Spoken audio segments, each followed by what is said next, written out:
listening to Radio Sputnik. Telling the untold. Welcome to the Open University of the Airwaves with George Galloway. Only on Sputnik Radio.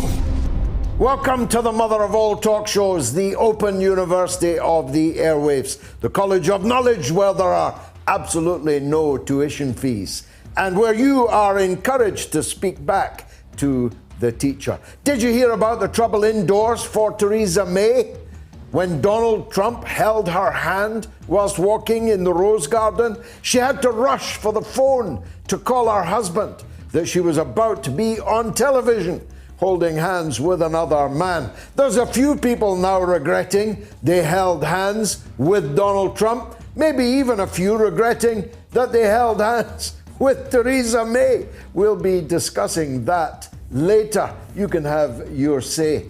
And many weeks after we first raised this, over and over again actually, on Sputnik and on the mother of all talk shows, the Indian farmers' epic Spartacus-like struggle has broken into the mainstream media. I watched a 4-minute item on ITV News about it just the other night. I'll have some more to say about that. We'll be talking about American politics, about British politics, and about Scottish politics. I still haven't had my coronavirus vaccination, but that's because I live in Scotland. If I still lived in London, I'd have had it a week ago. That I know for certain. Nevertheless, the vaccinations are rolling out goodo in England. We'll be asking one or two people in the course of this show just what's up in Scotland. It's the mother of all talk shows. Radio Sputnik. We speak your language. The mother of all talk shows. The only education you can get for free.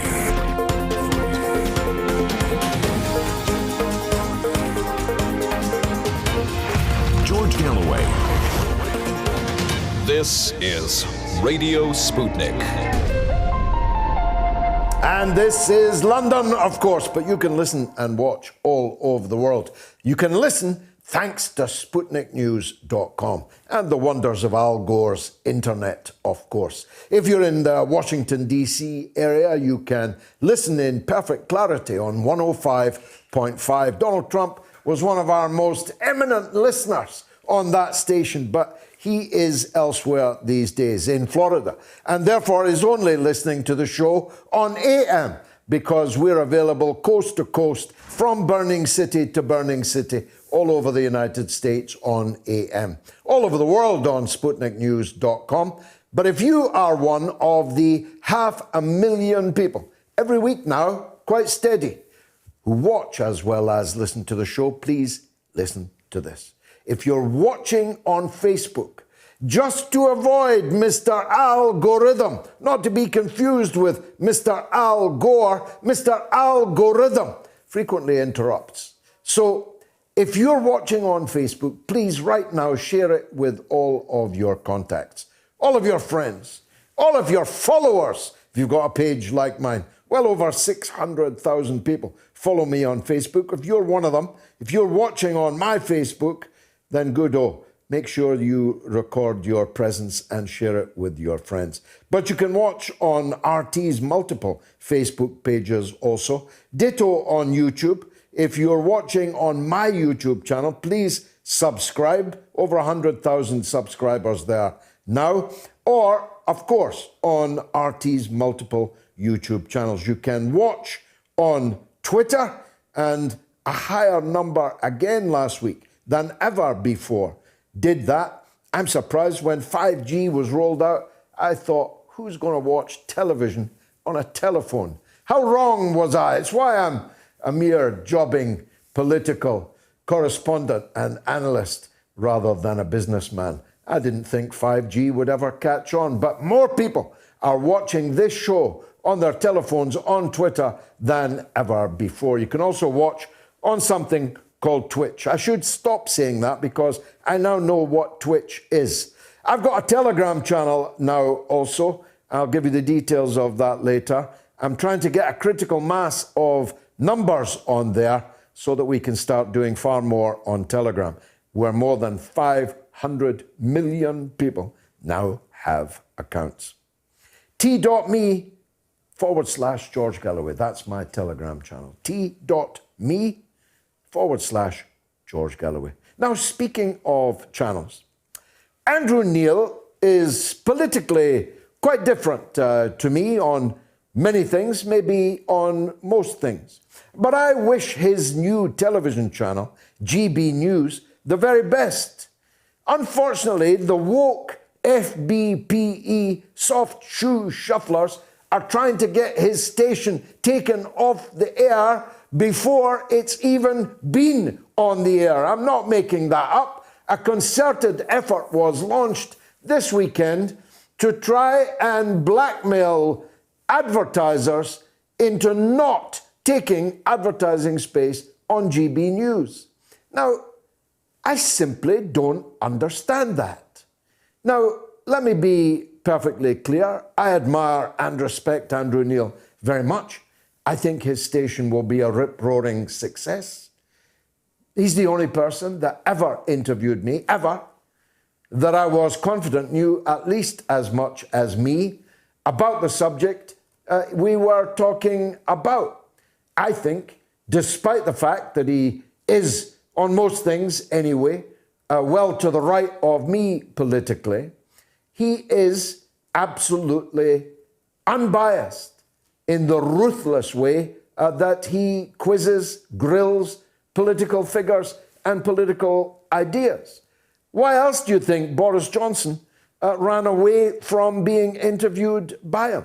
Why else do you think Nicola Sturgeon would rather, I don't know, go to the hairdresser and get her hair cut than be interviewed again by Andrew Neil? Because most people don't survive an interview with Andrew Neil with their reputation enhanced, present company accepted. Most people in power are scared of Andrew Neil. Isn't that the kind of broadcaster that we want? Isn't that the kind of news that we want? Or do we want a kind of telly-dolly? The women are just as bad, reading from an autocue the latest press release from the European Union or from the British government, even more from the so-called Scottish government. Is that what we want? Why would people try to put a television station off the air before it's even got onto the air? This cancel culture has to be challenged by people on the left and people on the right, because it doesn't stop at your favorite broadcaster, television or radio channel. You cannot guarantee that because they're banning, cancelling someone you don't like, that tomorrow they will not seek to ban, cancel people and things that you do like. This seems to me so screamingly obvious, it should hardly need to be said. But this week, the British Ofcom banned CGTN, the main television broadcasting arm of the biggest economy in the world, at least very shortly, the biggest economy in the world.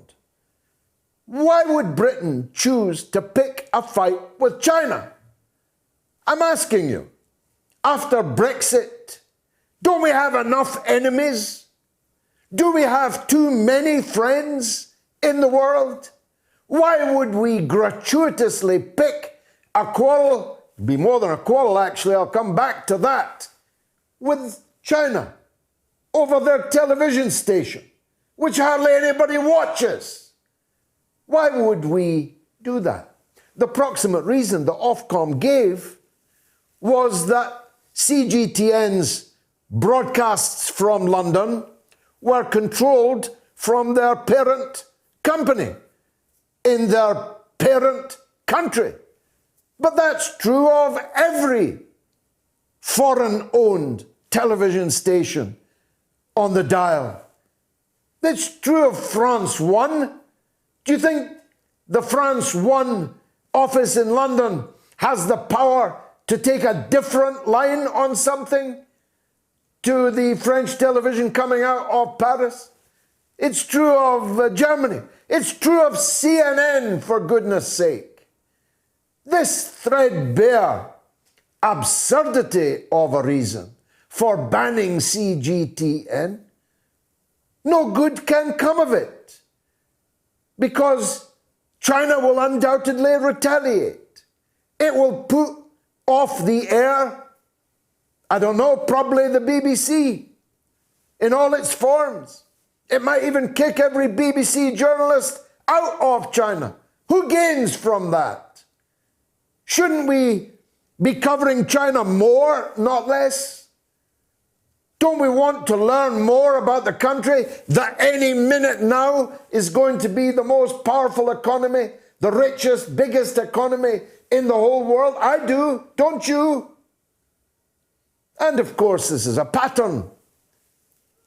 You see the pattern? First it was Press TV, then it was the threat of RT. Now it's CGTN, the Chinese broadcaster. Why can't we allow 1,000 flowers to bloom? This country is built on market economics. Why don't we allow the media market to be free, so anyone can listen or watch to whomsoever they want to listen or watch? I floated the idea already. I'm floating it again now. We need a USP here in Britain, a unique selling point. Let's make ourselves the free speech capital of the world. Let's have everyone setting up here and doing broadcasting business here. And as long as they're not breaking existent and obvious laws, why not let them say and do what they like? Why not let Andrew Neil compete with the BBC? Why not let CGTN compete with the BBC? What have we got to hide? Well, perhaps the answer to that is increasingly obvious.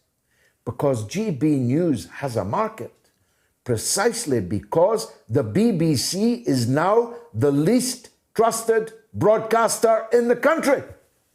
Imagine that. Rupert Murdoch is trusted by more people than the BBC.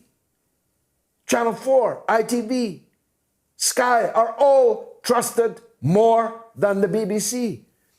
And I say to the people inside the BBC, you didn't just sign your own death warrant. You carted yourselves down to the tumbril. You became something alien to a huge section of the British people that once trusted you, even loved you. You destroyed it all with your supercilious, upper middle class, Europhilic, anti-British propaganda. You're sneering down your nose at millions of your own countrymen, not least when it comes to comedy. I had the dreadful misfortune to listen to BBC Radio 4 comedy this morning. An Unbelievable Truths, I think it's called. Unbelievable Truths. David Mitchell is in the chair of it. And after 10 minutes, I stayed on it just to see how much worse this program could be. Every class prejudice, every nuance, every ounce of difference from the vast majority of the people who were paying for it was there, splendidly accentuated by the panel and by the chairman. Who writes BBC comedy? Who employs the people in BBC comedy. We'll be talking to a real comedian later. But the comedy section underscores my point that the BBC is no longer speaking for Britain. It's speaking to Britain at our expense, and we go to prison if we don't pay them to lie to us. And I think not only are its days numbered, it cannot come quickly enough for me that we see the BBC having to compete properly in the market. I'll tell you something. If you put BBC comedy out to subscription, it would be bankrupt in a month. Nobody in their right mind would pay money to listen to that dribble that I listened to today. So let 1,000 flowers bloom, that's what I say.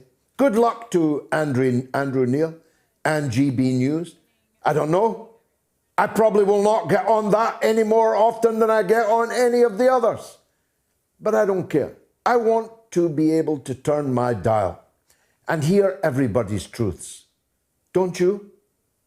Isn't that what journalism is supposed to be for? Now, you have come here tonight in huge numbers because either you agree with my take on things or you disagree with my take on things. You just like the kind of atmosphere of open and free debate that we have fostered here in this open university of the airwaves. So, lots to come. The one and only, and boy, do I mean one and only, Rachel Blevins, journalist and my colleague at RT America. She's up next. Let me take a quick break. Radio Sputnik. We are above all the latest developments, and we don't take any sides. Radio Sputnik, telling the untold. Want to know how international issues fit into local ones and how local issues fit into international ones? With the historical context to tie them together, we're bringing it to you all by any means necessary. Tune in weekdays from 2 to 4 p.m. Eastern Standard Time to hear me, Jackie Lukman, alongside my co-host, Sean Blackman. By any means necessary, your guide to connecting the social, political, and economic movements shaping the world around us. You're listening to Radio Sputnik.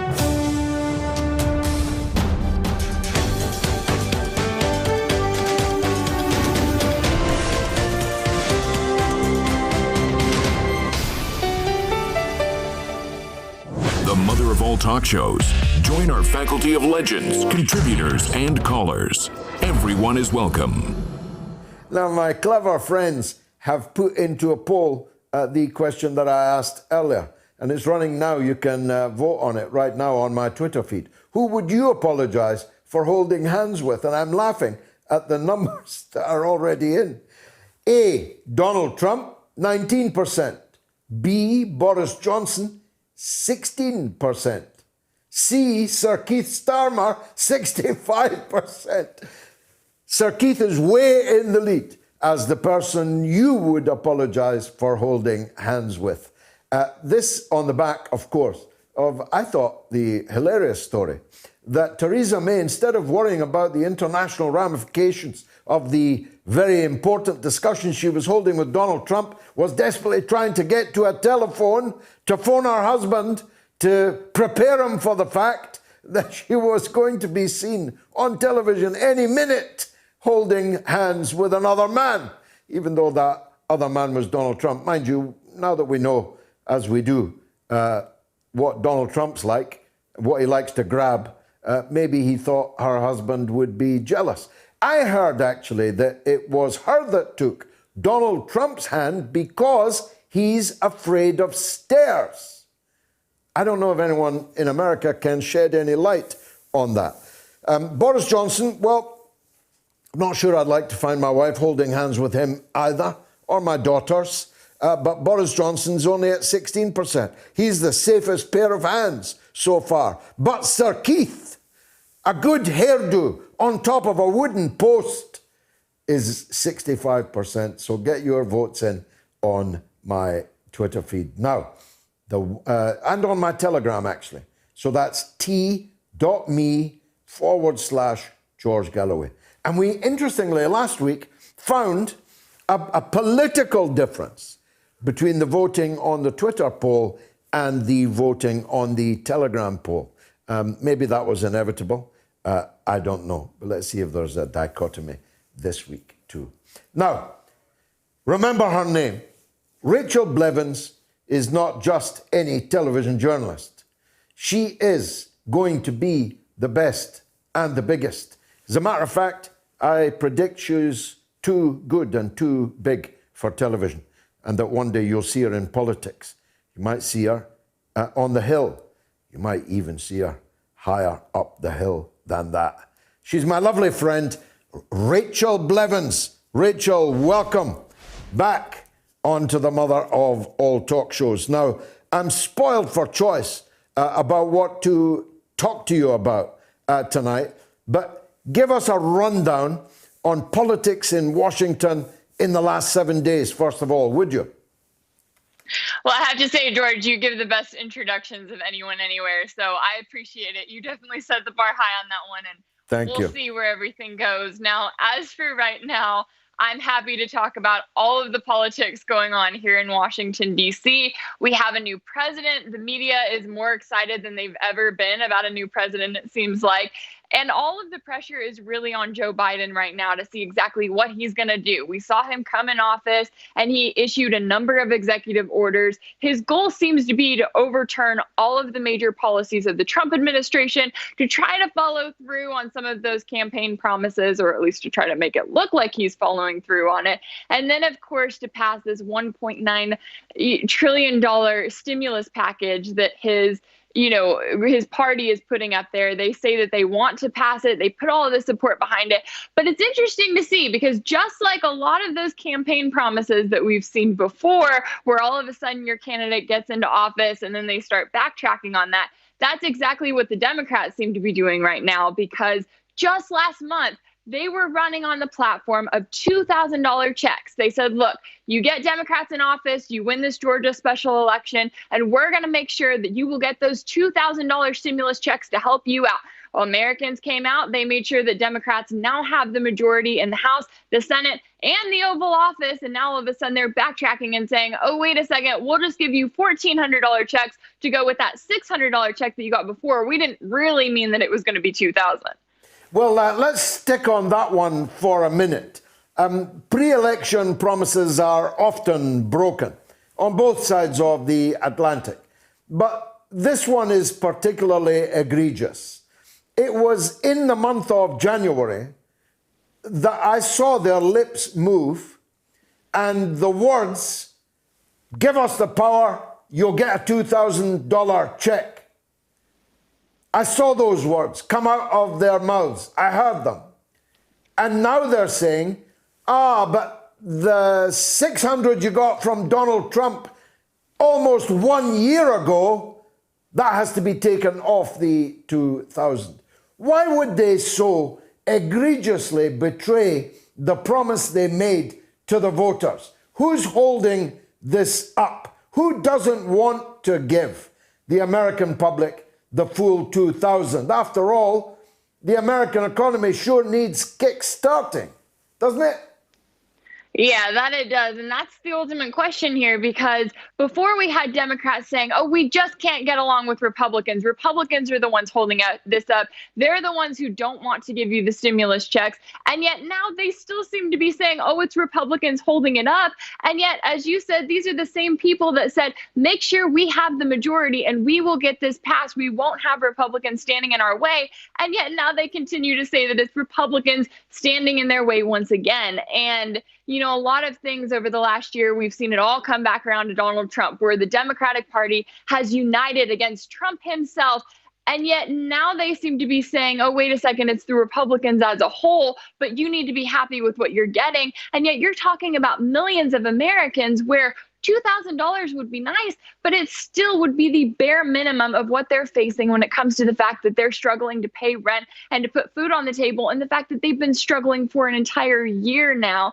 And yet the Democrats that wanted that power are now suddenly saying, oh, that's not enough. Well, I want to know what else is in this massive stimulus package that they want to pass. We're talking about trillions of dollars. And yet not only do we not know what's in it, but the average American only gets $1,400. Something just doesn't add up there. No, it's not so much helicopter money. That's what they call it, because a helicopter scatters randomly. This is targeted missile money, and the money is targeted at the rich, at Wall Street, all over again. Isn't that true? It certainly seems that way. And that's exactly what we saw with the last stimulus package that they passed last year. Whenever they finally got together, all of a sudden we were finding out that even though they came out and they publicly said we're going to give these loans to small businesses, all of a sudden you had major corporations that were then taking that money for themselves, and the actual small businesses that needed it weren't getting nearly as much as they actually needed. And that seems to be the same song and dance that we continue to do here in the United States. And yet corporations, especially over the last year, like Amazon, Walmart, and the likes of that, have gotten even more powerful.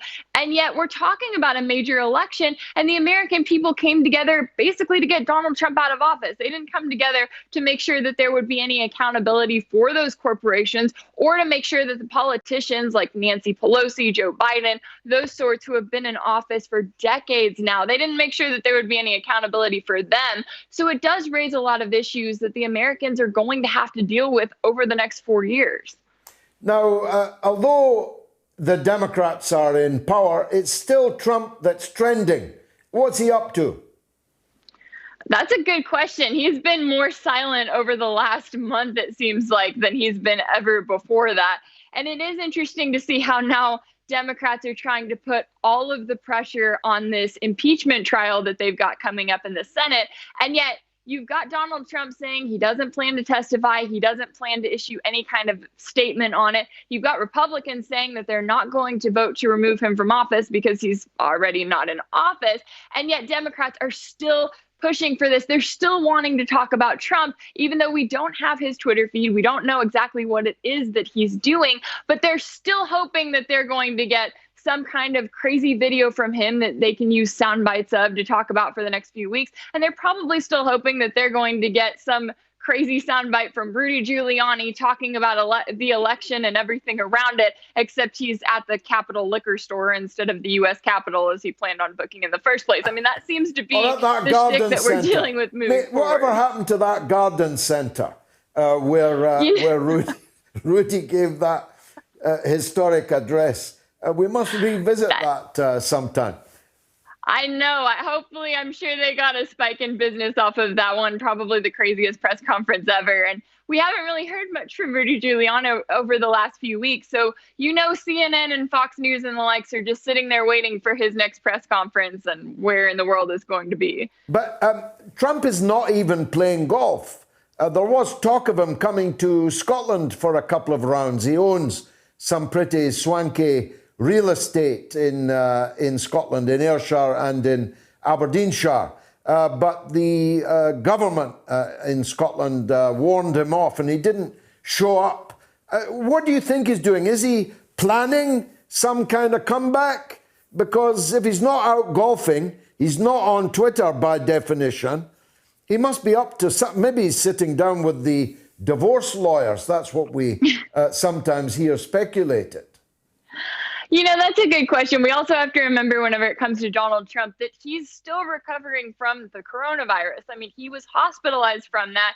And then he was hyped up on all of these drugs that the American people are not given. So in a number of ways, I mean, he could be just taking some time for his health, but I'm sure that he is planning some sort of comeback, of course. Clearly, he must be watching your show if he's wanting to go over to Scotland and at least shake hands with you there. I'm sure that he would love that. I might bump elbows. I might bump elbows, but I definitely wouldn't shake hands with him. That's fair. That's fair. I don't actually now shake hands with anyone. Did you understand Theresa May's anxiety in phoning home to warn her husband that she'd been photographed holding hands with Donald Trump? you're a very self-respecting and very respectable young woman. Would you hold hands with Donald Trump? I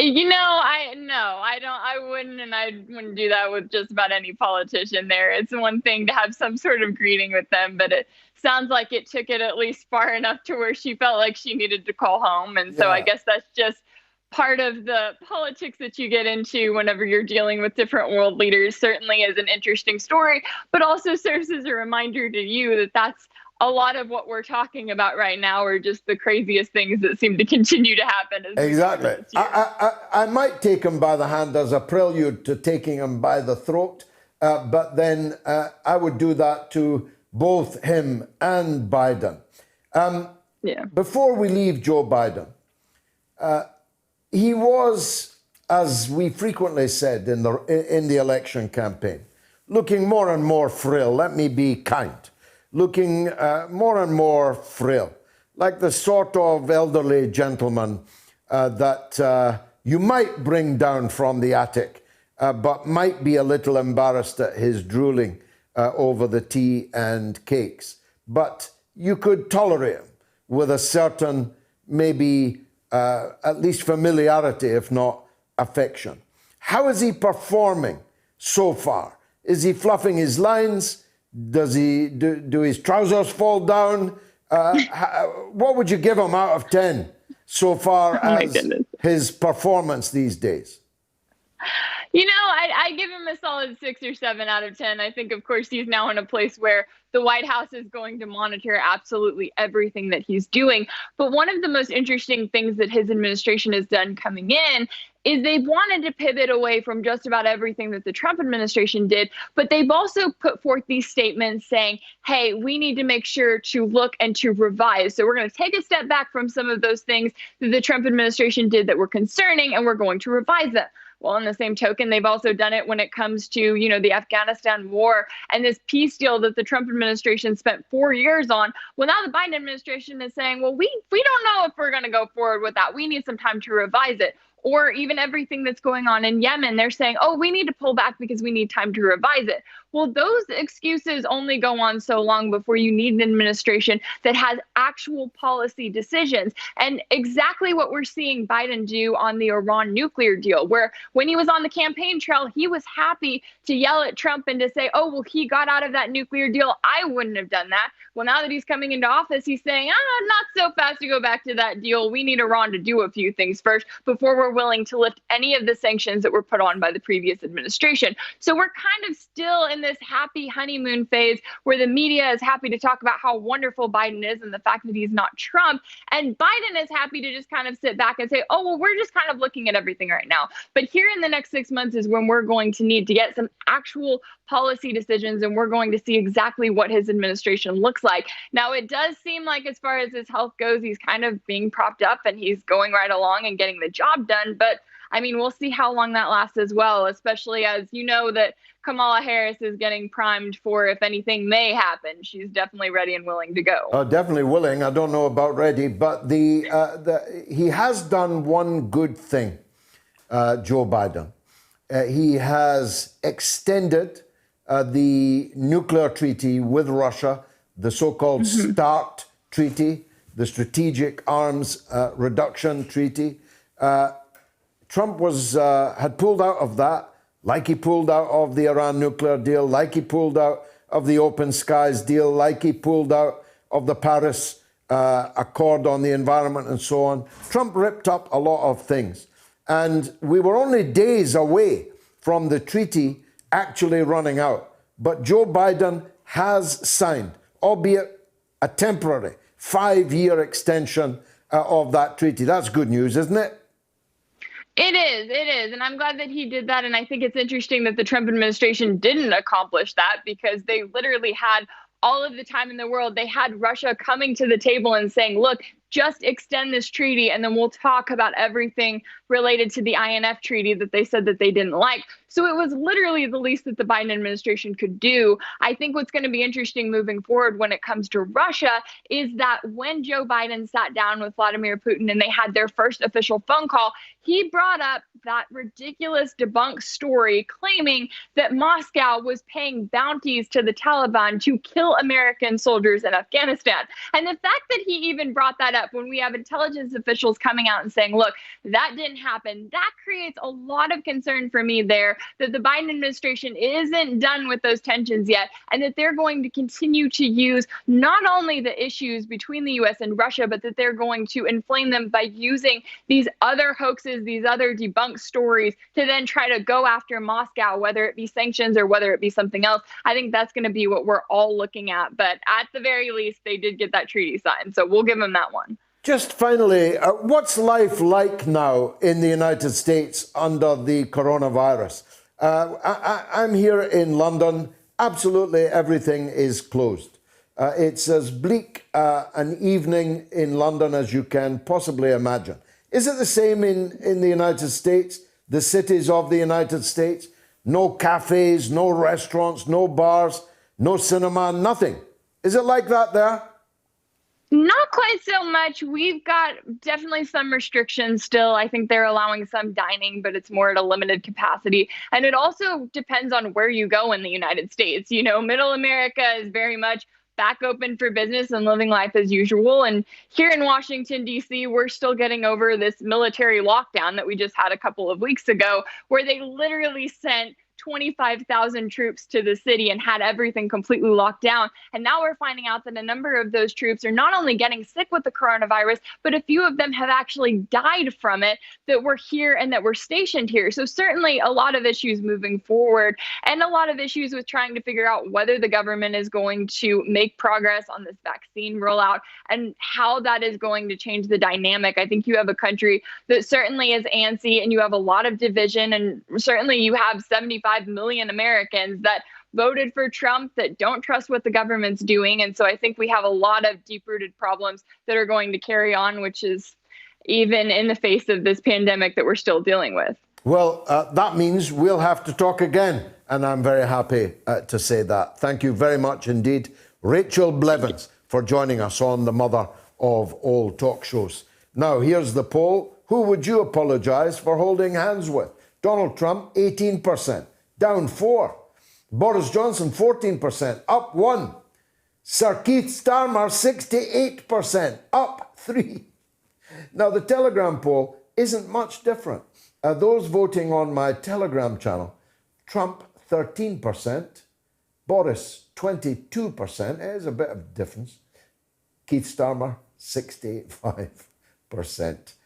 You can vote on my Telegram channel or on my Twitter, at George Galloway. Let's take a break. Radio Sputnik. Call me. Come and have a go. If you think you're hard enough, don't bring up a false name. Come on air. Call me and let's have this matter out. Let's get ready to rumble! How have you got the nerve to tell people to Brexit if you're not telling them the repercussions? That's 2016's argument, Michael. I'm no longer arguing with you about the merits of Brexit. I'm arguing with you about democracy, about the right of the majority to have their decision, their vote implemented. This match will get red hot. Not have a referendum. Let them have a referendum. Let them sort it out amongst themselves. I want a referendum. Robert, I want a referendum. Let me put that in capital letters. If you think this year, which is shaping up already to be an annus miserabilis for the SNP, if you think this is your year, go ahead. Come on. Let's have it out. It's on. But no, George, it's not as simple as that, right? Have you seen the documentary about Cambridge Analytica and the people who work there? Have you looked at the global I know nothing about them. I'm not interested in them. Precisely. I'm not interested in them, Bruce, because it's all a red herring. just like Russiagate was a red herring. You're up. Do you only want to hear voices that agree with you? Because if you do, you're not clever enough to be at this open university of the airwaves. In fact, you need to go back to remedial and learn something about what democracy and freedom of speech actually mean.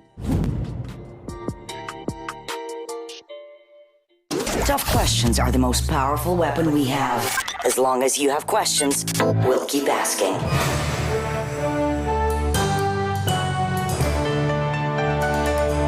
Radio Sputnik, telling the untold. Well, you heard me. Go on, call. Don't hide behind an assumed name. Call me if you're in the UK, 02077 982 255. That's 02077 982 255. If you're in the US, it's 001 757 744 4480. Or you can tweet us at George Galloway, at RTUK News. And just to make my point about algorithm, Darren says, George, your show was hidden again from my feed this week. What are they trying to do? And Mick says, we want an independent press, not a biased press. Too many Tories running the airwaves. No, look, nobody is independent. There is no such thing as an independent press. The mistake you're making here, Mick, is to accept the myth that the BBC was once an independent news service. It never was. It came into being to serve the government during the general strike, acting against the workers, millions of workers out on general strike. The only way you're going to get a balanced media is by allowing this thousand flowers to bloom. Because otherwise, I mean, independent, well, everyone's got a point of view. Every journalist's got a point of view. Every editor's got a point of view. Every owner has got a point of view. The most important point of view is, of course, the owner. And if you allow them to say, no, we're independent, we're impartial, that's just nonsense. You've got to be able to turn the dial. You've got to be able to say, right, I've now heard America's view on Iran. Let me switch over and find out Iran's point of view on America. That's what we should do, isn't it? And Bushman says, Andrew Neil was the only BBC presenter that grilled pro-EU politicians. And Martin said any television interview with real answers would be good, not just spin and diversion. And Elliot says, who made the decision to pick a fight with a country that will soon be the richest, most powerful country on earth? I honestly don't understand that. I understand most things. I don't agree with them, but I understand them. I know why that decision was reached. But what on earth is the argument for post-Brexit making an enemy of China in this gratuitous way for a television station that virtually nobody watches? You feel me? And Pete says, BBC presenters keep saying it's a golden age for TV. I can't believe they keep a straight face while doing so. And Alison says, I like your idea, George, but freedom of speech is only allowed if you're sticking to the proscribed scripts. And Phil says, is there any other country on the planet, apart from the BBC, that charges a fee for watching national TV? No. And Alice says, what's the betting that Ofcom takes RT off the air to make space for GB News? Don't give them ideas, Alice. And in response to the poll, Tony says, it's Keir Starmer, numbnuts. And Sylvie says, the best thing to do is think before shaking any politician's hands. And on US politics, Matt says, $600 is fine for someone without bills. or outgoings in America. And James says, US sanctions still on China. Actions speak louder than words. And Tim says, US politics is a complete and utter pantomime, funded by billionaires and hyped up by the mainstream media. A complete clown show. And Jorge says, Rachel Blevins is a shining star in the darkness of journalism. That she is. And Jonathan says, let's go to Canada. You'll get $2,000 a month till the pandemic is over. Even $2,000 a month is not enough to persuade me to go and live in Canada. Have you seen Canada? And Mike says the left don't even like Biden. They just felt they had to vote for him before Trump killed us all with corona. And Joanne says, if I was caught holding hands with Trump, I would cut that hand off. Sir Keith is still far ahead of everyone else. 69% on the Twitter poll and 67% on the Telegram poll. Now, Leo Kearse is a man that is unusual in many respects. He is a Scottish cultural figure of note who isn't a Scottish nationalist. That's unusual because just like in any one-party state, it is now de rigueur in Scotland to follow the party line. And the party line is for separatism. So Leo has kicked against those traces, and admirably so.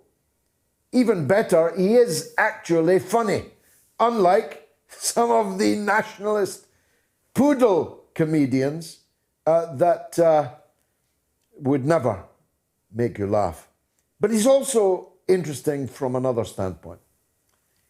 He's actually quite right-wing. And I don't know about you, but if we define liberalism as left, which I don't, but most people do, almost every comedian is a liberal. Although Leo Kearse says he's a right-wing liberal. Let's find out what that means, because Leo is on the line now for his debut on the mother of all talk shows. If you're funny, Leo, I'll give you a weekly slot of a few minutes. So no pressure or anything. Tell us, first and foremost, what got you into comedy and how are you finding the business?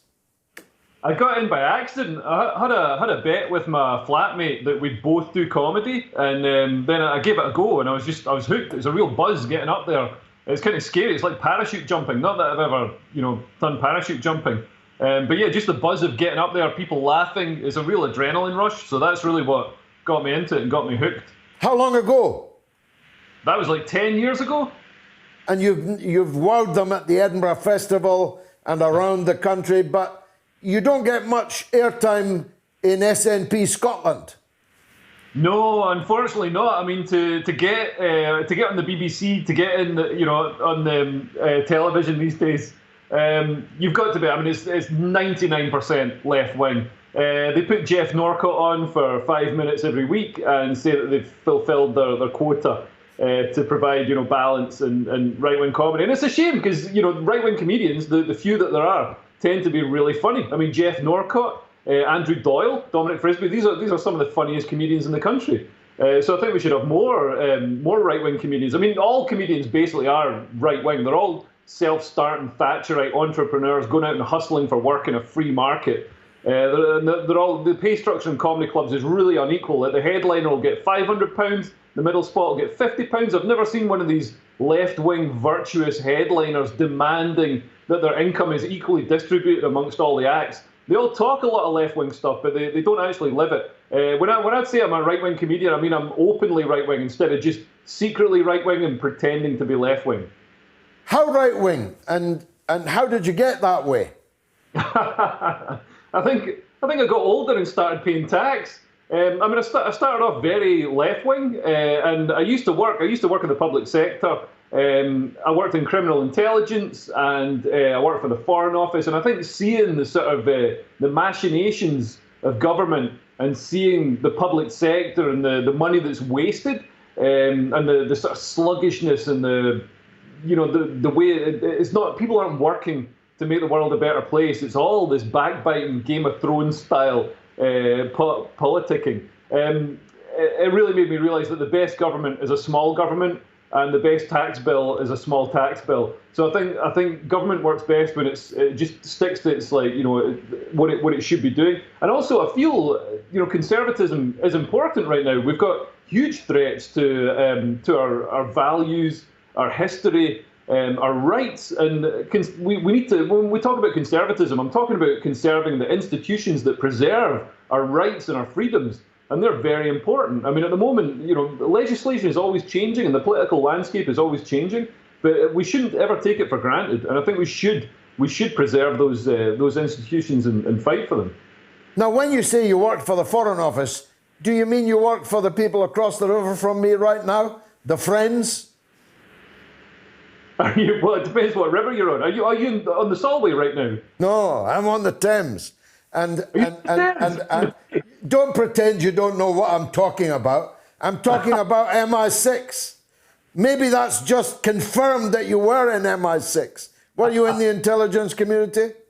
No, I was in much higher than that. I was the MI numbers go all the way up to 12. No, I was working for a weapons manufacturer that's got an intelligence wing. So I started off working in criminal intelligence for the police. And then I became a consultant and ended up working in national security through it's probably one of your least favourite companies, but it's got an intelligence wing, and we were actually bought by the weapons manufacturer. We weren't entirely happy about that, but we did a lot of good work as well, not just intelligence, but also things like using algorithms to catch online predators, online paedophiles, and stuff like that. So we did stuff that's genuinely good, as well as provide money to this weapons manufacturer. It sounds like a battle of laughs. No wonder you went into comedy. Are you full-time in comedy now? Yeah, I'm full-time. I've been full-time for like 5 years. So, it was going great up until the coronavirus pandemic. Well, you're packing them in. You should get a right-wing troupe and go on a right-wing tour with Dominic and Jeff. We were talking about we could all come and throw tomatoes at you. We were talking about doing it with Comedy Unleashed, because they've got a huge following around the country. But yeah, right-wing comedy is really popular. I was in Australia this time last year, performing at the Perth and Adelaide festivals, and over there, people are just much more open and honest about their political affiliations. In the UK, I find everybody pretends, on Facebook, all it is, I'm voting for Corbyn, you know what I mean? But then in reality, people go out and vote for Boris. So, I think people behave slightly differently in the privacy of the polling booth. But in Australia, people are much more open about just being right-wing and their reasons for being right-wing. So it was great doing shows out there, sold-out tours. Well, give me a right-wing joke. A right-wing joke? I'll let you think about that while I ask the next question. All right. It is true, isn't it, that a comedian in Scotland asking for government support through the cultural networks and funds that are available wouldn't stand a snowball's chance in hell, isn't it? Because if you want to find a one-party state in this hemisphere, it's in Scotland, isn't it?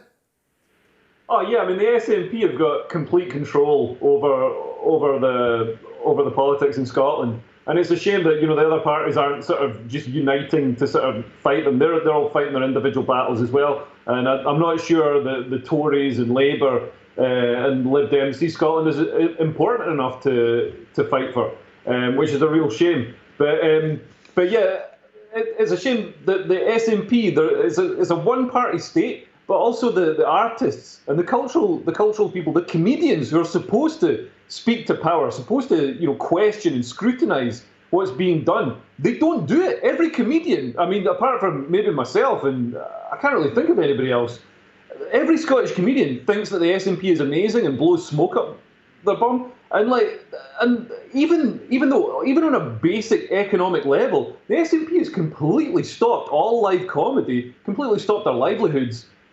since the coronavirus pandemic, and I was coming down to England to do shows down here because at least between lockdowns, you could do socially distanced shows.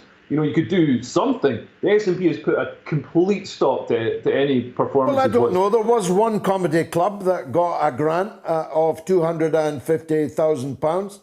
It's owned by an SNP MP, but it nonetheless happened. Was that the Stand? Yes. Yeah, they never booked me. I don't know if you can work out why. But, although the owner of the Stand, who's now an SNP MP, was once a bugler in an Orange Walk in Northern Ireland. It's funny how things change. It's a funny old world, as your hero, Margaret Thatcher, once said. But the reality is, humour cannot prosper whilst the state is holding on to its shirt tail, can it? Humour, comedy, has got to be free if it's going to work, if it's going to be funny, which is the test of whether or not it works.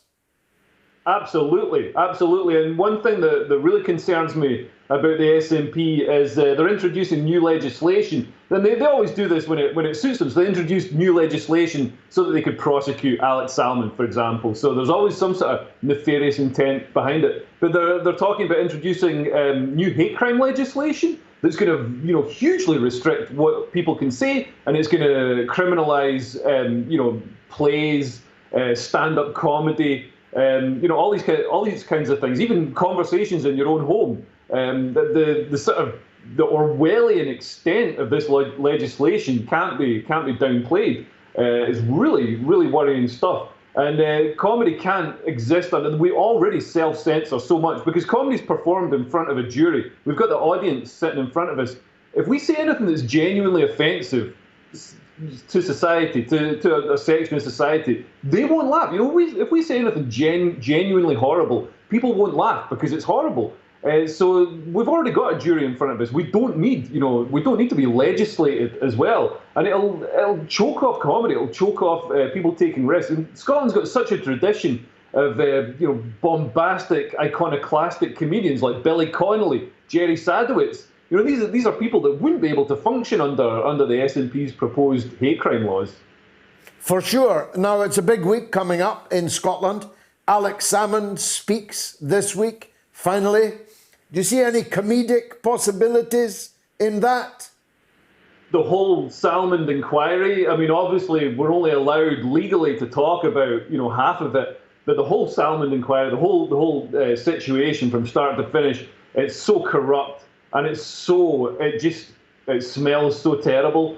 There's no goodies on either side. But it's there's so much comedy there. I've been digging through it today to see, because I avoided the subject for so long because I'd see reports in the paper and it was just too complicated to follow. But actually digging through it, it's like they've condensed several series of Games of Thrones into one series of duplicitous backstabbing horribleness. And I'm really looking forward to Salmond dropping. And the crazy thing is, so at Salmond's inquiry, so the reason he's speaking out publicly is because he's not allowed to give evidence at this inquiry. You think at an inquiry, he's supposed to give a written statement instead of speaking. You think at an inquiry, you want the maximum amount of evidence. You want as many witnesses, as much evidence as you can have to discern the truth. Instead, the SNP are choking off. They're denying witnesses. They're denying evidence from being heard at this inquiry. We need a judicial inquiry. We can't have a parliamentary inquiry into the Parliament. That's like asking Ken Dodd to do his own tax return. It doesn't make sense. So we need. Ken Dodd was a right-wing comedian too, Yeah, he was. And I tell you, all comedians have got the same approach to their tax return as Ken Dodd. They're all for funding social services, but when it's somebody else paying for it, they never want to pay more tax than they think they can. As Robert Burns famously said, "God make me chaste, but not yet."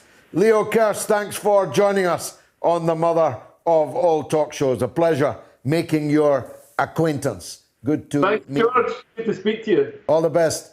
Now, who would you apologise for holding hands with? Donald Trump is plummeting. He's at 17% now. Boris Johnson plummeting also to 13%. Sir Keith Starmer is rocketing up at 70%. Popular lad, that Keith Starmer. Telegram poll, more or less the same. Trump 12, Johnson 21, Sir Keith 67%. Now, we've got the Right Honourable Brian Wilson, former Labour Cabinet Minister, former Member of Parliament, former colleague of mine, up after the break. But first, it's the news with Jamie Lowe. The mother of all talk shows. The only education you can get for free. Radio Sputnik. We speak your language. Find us at SputnikNews.com.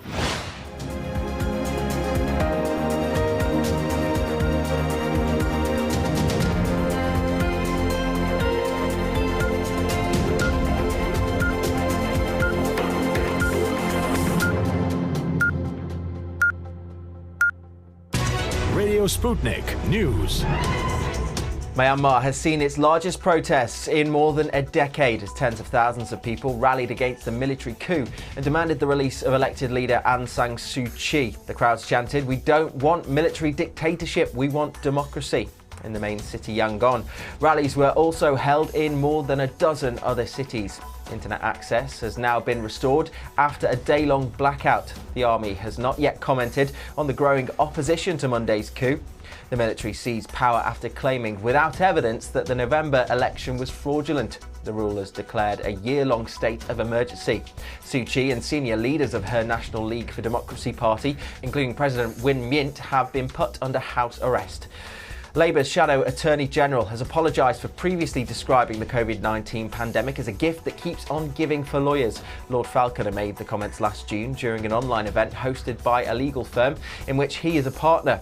The Labour peer said he had been referring to legal questions arising from frequent changes to the law, but I very much regret my choice of words, he added. He made the remarks during an online seminar hosted by law firm Gibson Dunn about the law changes during the pandemic. Falconer served as Justice Secretary under former Labour Prime Minister Tony Blair. In his introduction to the seminar, he is quoted saying, "This is a gift that keeps on giving. The law keeps changing, keeps on getting more complicated, and it's always interesting."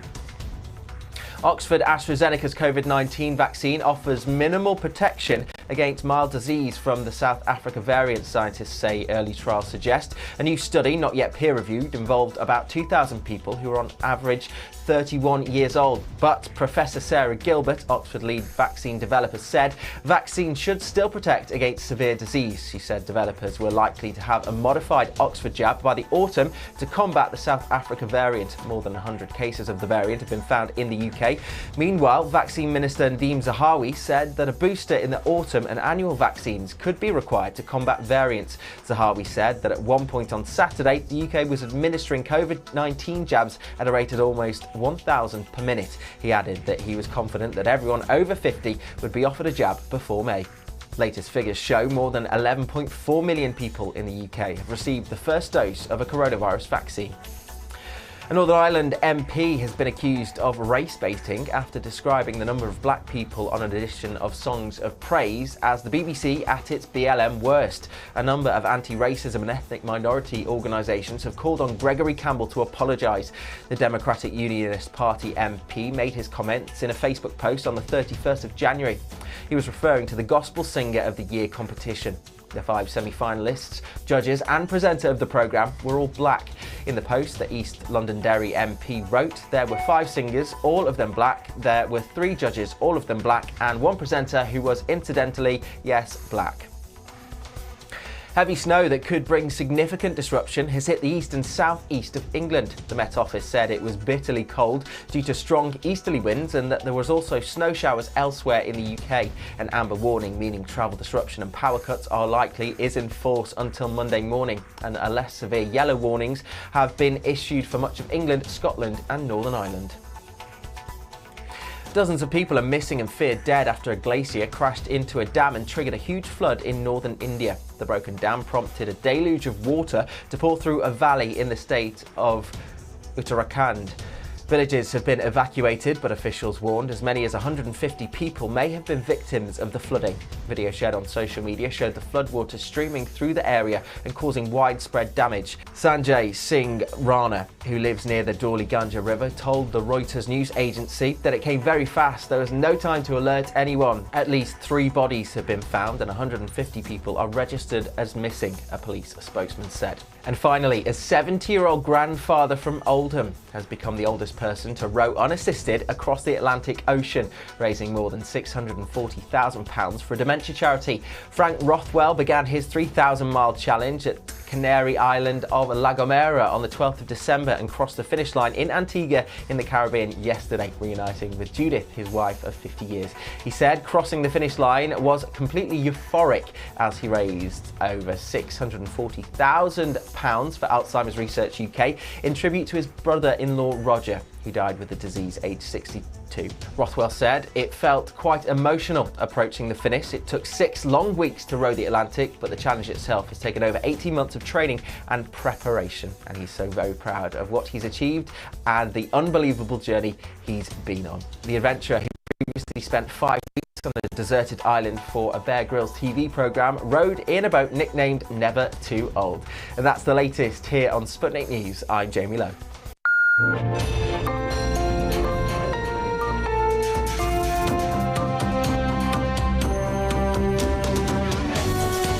You're listening to Radio Sputnik. Telling the untold. Welcome to the Open University of the Airwaves with George Galloway. Only on Sputnik Radio. Now, do let me know what you think about what I'm saying, about what any of our guests have said, and feel free to voice your own opinions. I mean it when I say, let 1,000 flowers bloom. 02077 982 255 is the number if you're in the UK, or if you're in the US, 001 757 744 4480. Or tweet me, of course, at George Galloway, at RTUK News, preferably to both of us. Now, I have known my next guest for fully almost 50 years, actually, although neither of us looks like that could possibly be true. It is. I first met him in the early 1970s, so it's almost literally 50 years ago. Since when, our paths diverged on one or two things, but on one thing, not.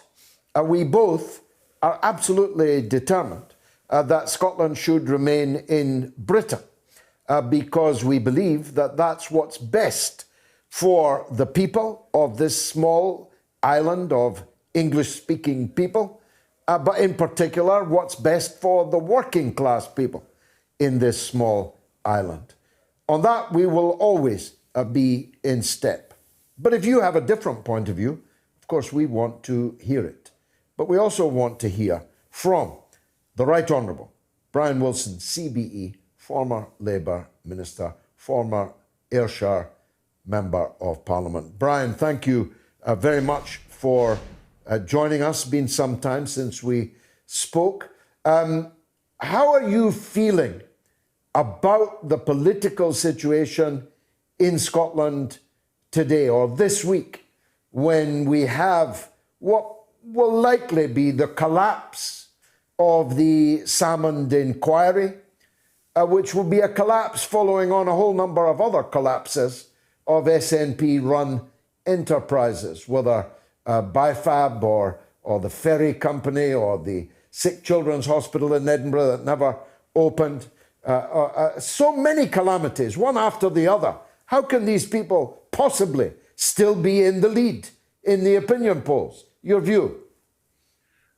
Well, I divide it in two, George. First, specifically on the state of the Holyrood Committee inquiry. I feel really depressed and concerned that many of the problems I foresaw about the Scottish Parliament are coming home to roost. I think it's a terrible reflection on the Parliament, not just on the committee, not just on the Scottish Government, but that this can be allowed to happen. And, I'm no lover of either Alex Salmond or Nicola Sturgeon, but I am a lover of principles of justice. And I, as far as I'm concerned, if a man is not found guilty in court, then he must be treated as innocent. And he's as entitled to give his account of events as anyone else. In fact, he's more entitled, because it's really him who has been put through the mill, and then the court has found him not guilty of these offences.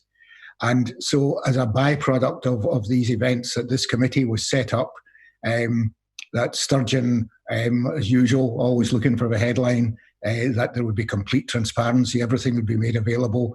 And like so much else, it simply was not true. And everything the Scottish Government and Sturgeon and co have done since then has been to obstruct and to obfuscate, to the point at which, quite possibly, the committee will simply break down, and that will be greatly to her convenience. I find it so depressing that this is what Scottish politics are reduced to now, that there is no accountability, that there are the elements of a one-party state, there is the arrogance of a one-party regime. And as long as they can bulldoze this kind of thing through, then the mechanisms to hold them to account appear simply not to exist. So at that level, I'm simply depressed by the feebleness and the inadequacy of the response to these events, and particularly to the potential gross breach of due process, which it now entails. On the wider political scene, how do they maintain this? Well, they maintain this by, like all nationalist parties, by being a sort of a coalition of people for whom there is really only one political interest, and that is achieving a separation from the rest of the UK, and everything else is subordinate to that, and everything else can be blamed on someone else, and everything can be attributed to lack of powers, even when ostensibly the powers that exist are not being used to anything like their full extent or their full competence. So it's a difficult one, wherever you get nationalism prevailing, by where you get the politics of flags, where you get people pulled together on a sort of false patriotism, then everything else becomes subordinate. And Scotland's been moving towards that, and now has quite an important decision to take if that really is the road we want to go down. Now, both of us are supporters of Glasgow Celtic, but one of the crimes, I would say, of the current Scottish government, because the Lord Advocate is actually a member of the current Scottish government, was the incredible story of the malicious prosecution. That's the police and Crown Office's words, not mine. The malicious prosecution of the Rangers administrators, which so far has cost the taxpayer in Scotland almost £25 million, and may well cost another £25 million more. How does a government, how does a Lord Advocate survive that kind of scandal? Well, it is very odd. It doesn't matter whether it's Celtic or Rangers or Timbuktu. The point is that, as you say, it's not in journalistic headlines. It is in the words of the Scottish legal system itself that this was brought about by malicious prosecution. It is extraordinary. Malicious anything you usually go to jail for, but malicious prosecution in Scotland has been perpetrated by the very people who are supposed to prevent that sort of thing or to prosecute that sort of thing. So, excuse me, it's part of a pattern, George. It's part of a pattern of which there is no scandal big enough really to break through because of the constant barrage of the Constitution. And it's a self-reinforcing thing. Because if you ever hear any, London media who think they have to tick the box of covering Scotland, then they don't do the story of the Lord Advocate. They don't do the story of BIFAB. They don't do the story of being slow on vaccinations. The story they do is the Constitution. So the thing goes on and on and on. The only thing that is happening in Scotland is about the Constitution. And if you look at headlines and polls, then you see a majority or a small majority for independence just now, which is really irrelevant given all else that is going on. But even in these polls, what you see is that people's priorities are about recovering from the pandemic. They're about jobs. They're about the National Health Service. They're about their deep worries about the education system. These are the priorities of the people. But the media obsession is with the Constitution. And that is very, very hard to change because the Constitution is an easy story. And of course, it's the one that's been driven all the time by the nationalists, not least in order to cover up the kind of scandal that you described very accurately. Well, in the Pro-War Observer this very day, there is the laziest possible tour of the Scottish horizon by a London-based journalist, which reinforces every trope that the SNP government would like reinforced, and doesn't even mention the scandal of malicious prosecution.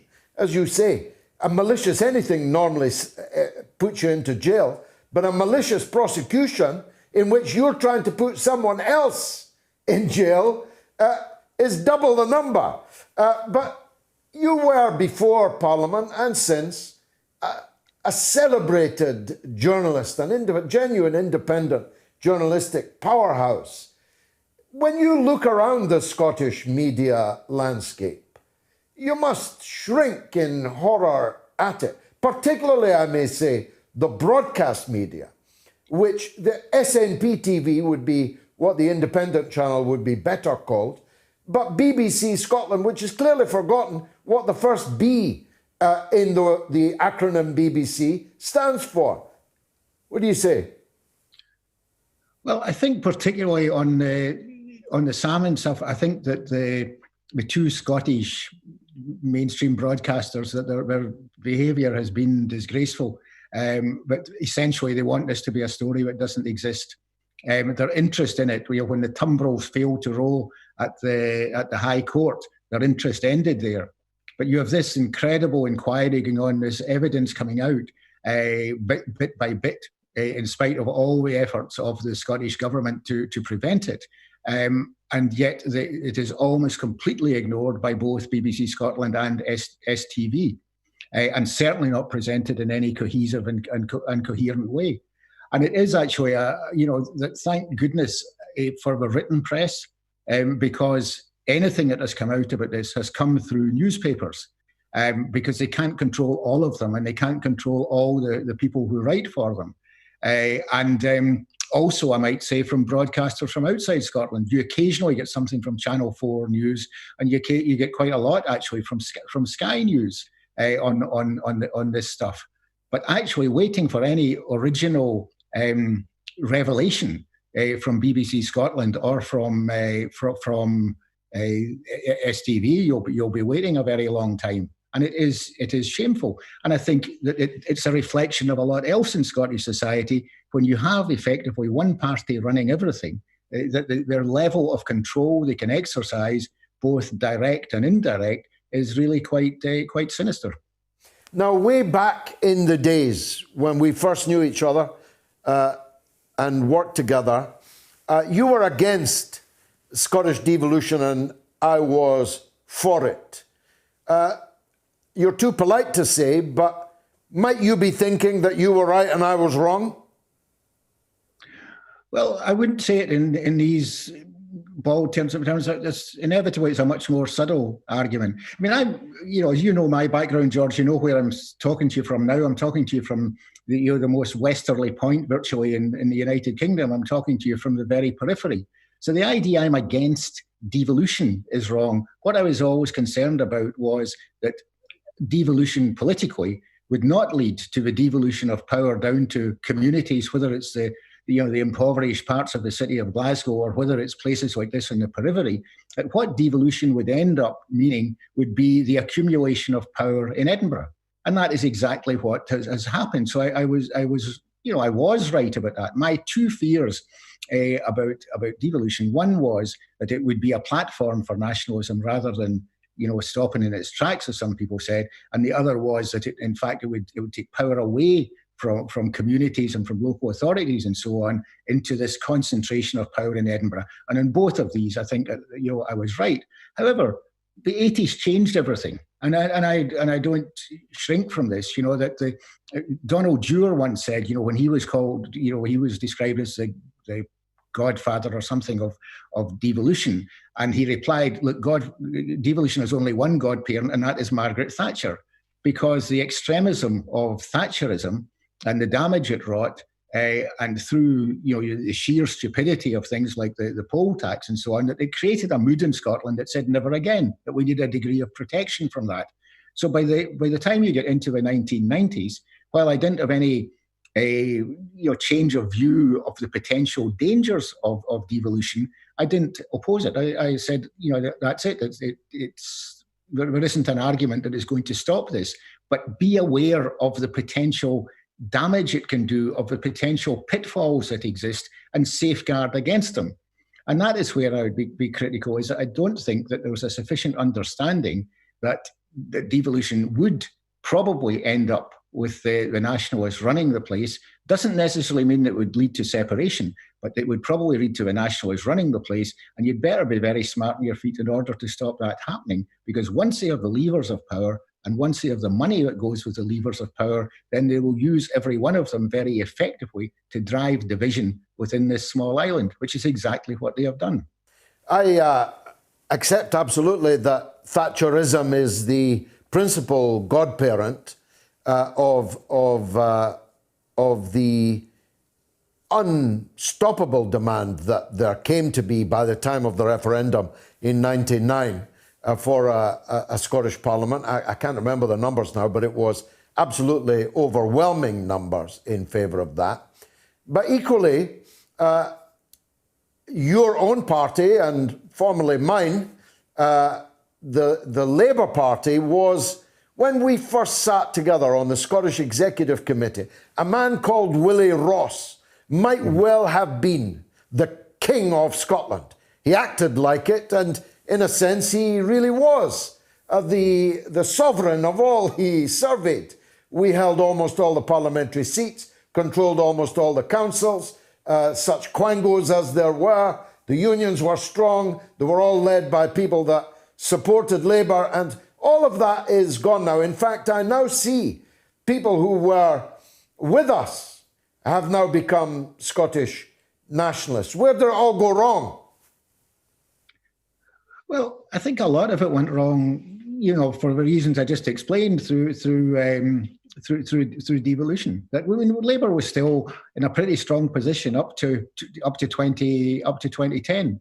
But by that time, the SNP did they had the levers of power, and they had the money that goes with it, and they've used it very effectively. There is no really, Scotland is a small place, and if you use your power with the third sector, with the media, with the quangos, with all of these things very ruthlessly and very effectively for one end, then it over a period it makes a very big difference, and they have all that power. And Labour never found an answer to it. They never managed to, partly through weak leadership, it has to be said, which squeezed them out of the natural territory that Labour should occupy.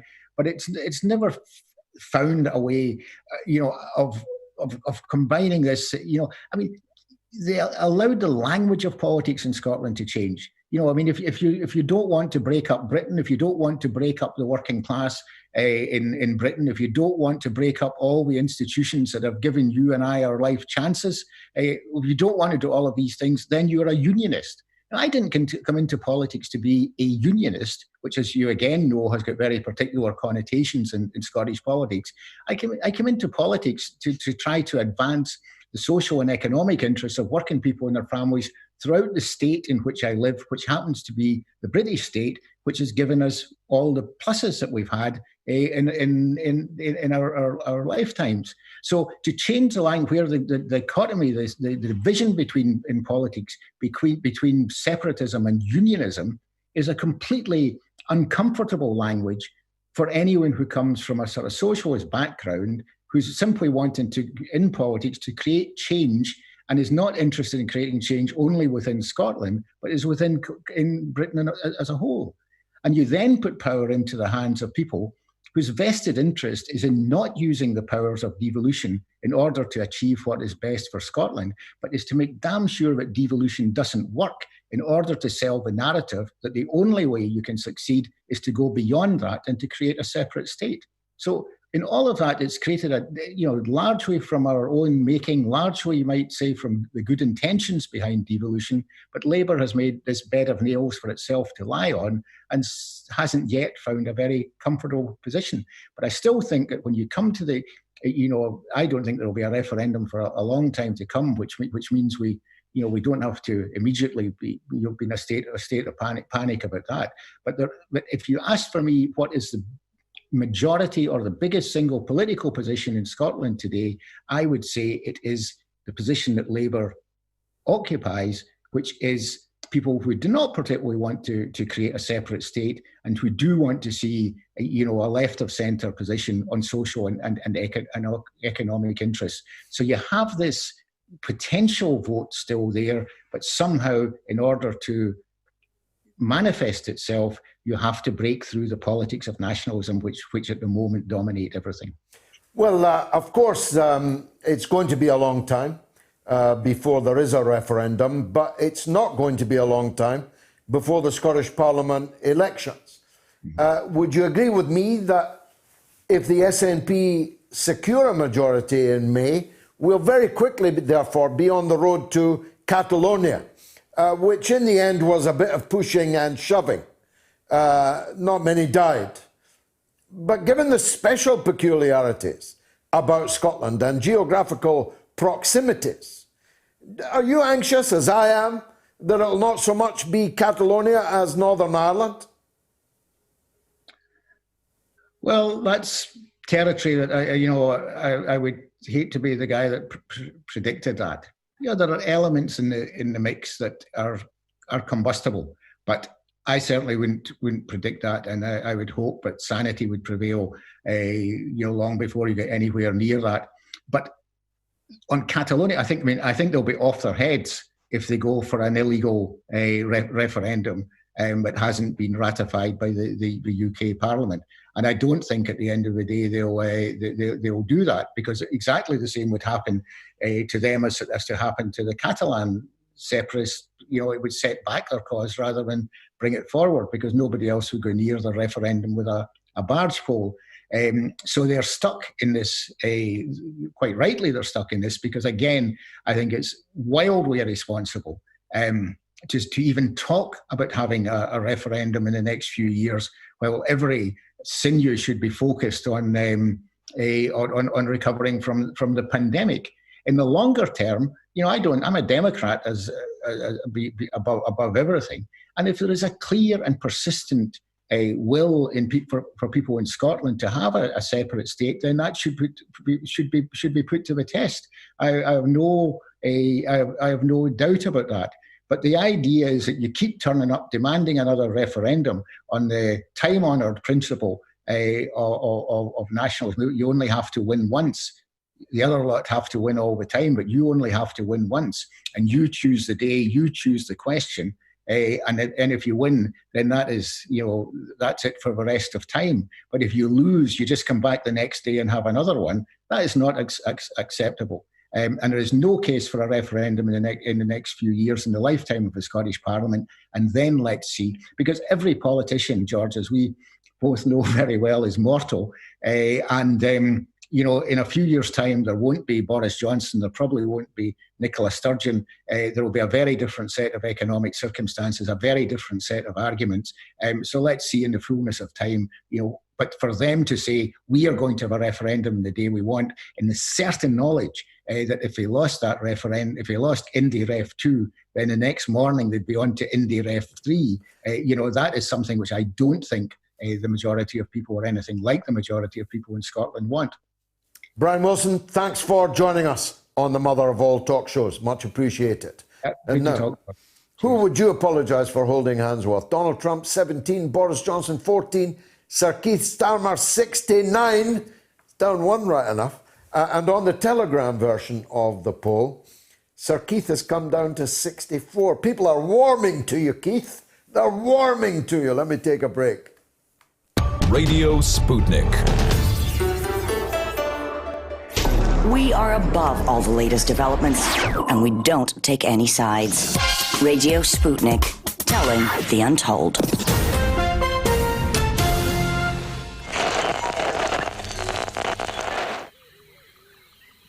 The airwaves. This savannah is a rigid dichotomy of fact and fiction. As Fisher says, the Twitter sphere where the slightest misjudgment can spell being cancelled. One species rules over the airwaves through its ability to adapt and survive in even the harshest environments. The George Galloway.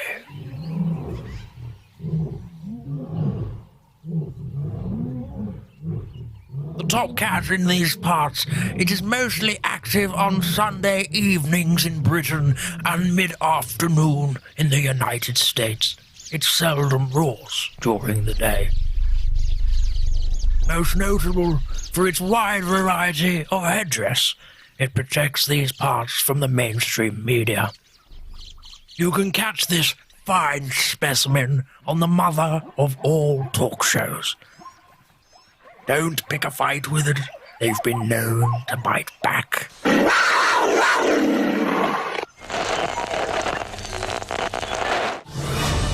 You're listening to Radio Sputnik.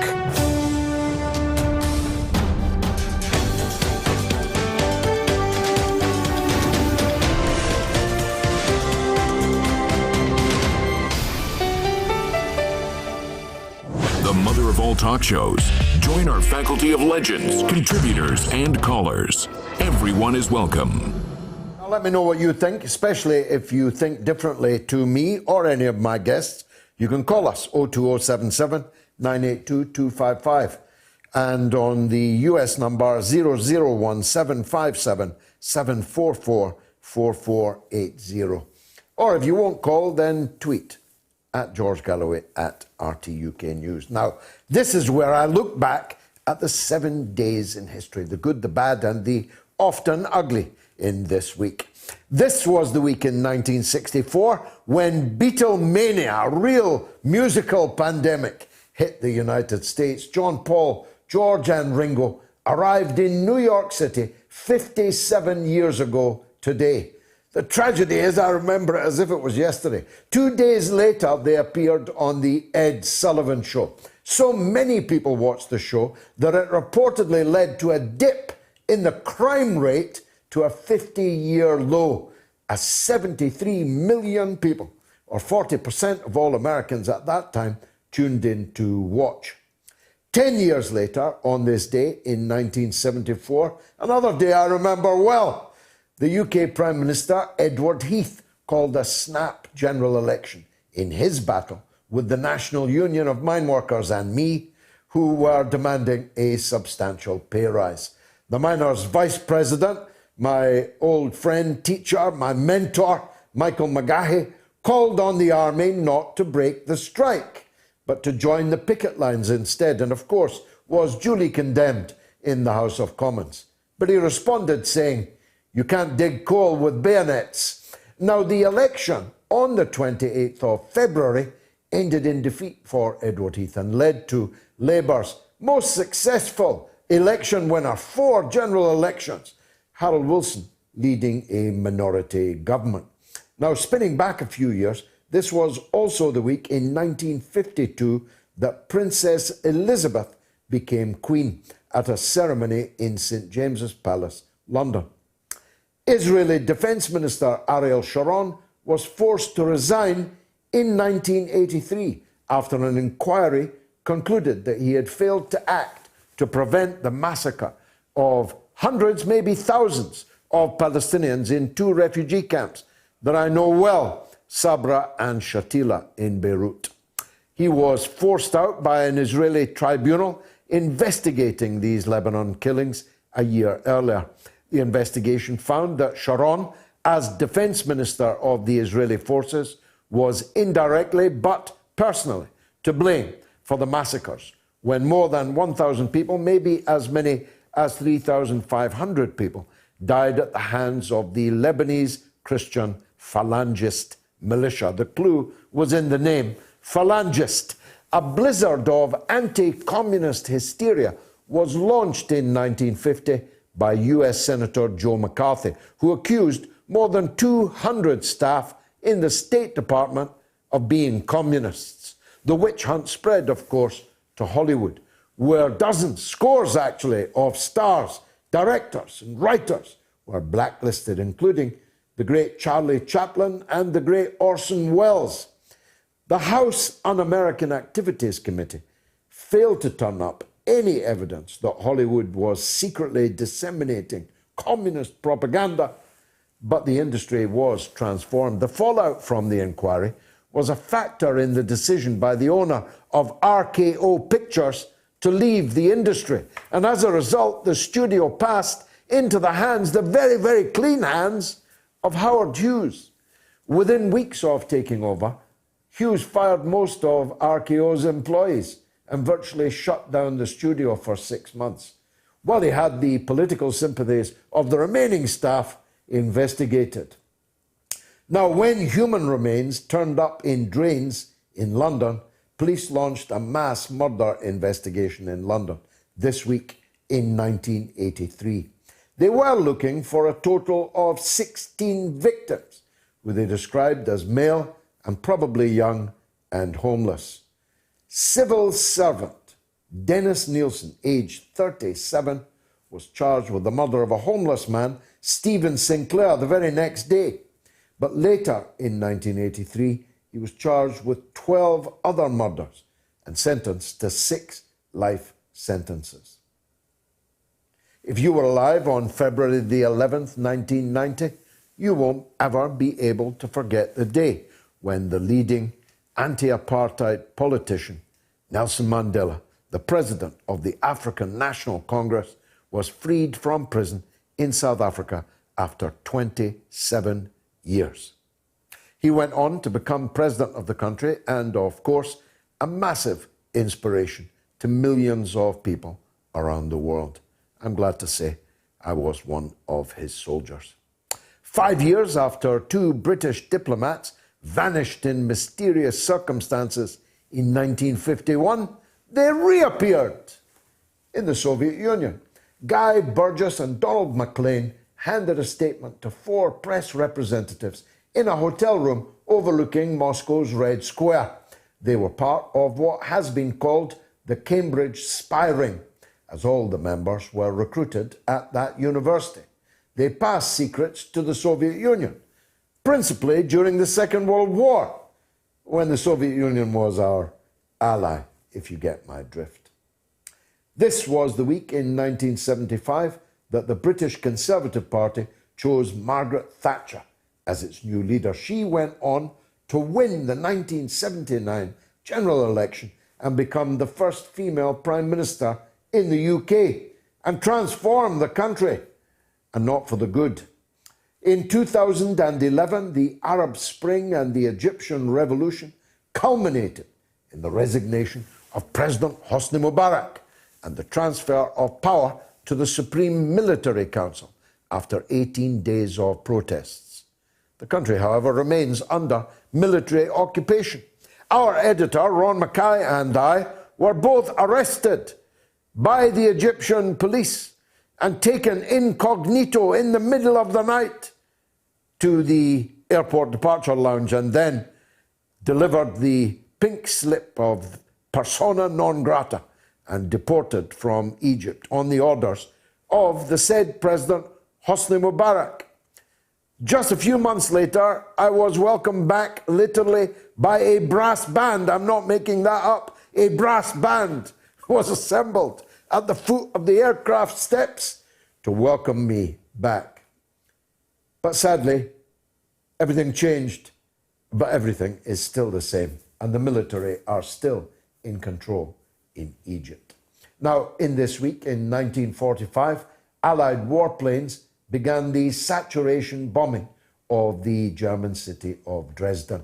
This resulted in a firestorm which killed at least 22,000 civilians.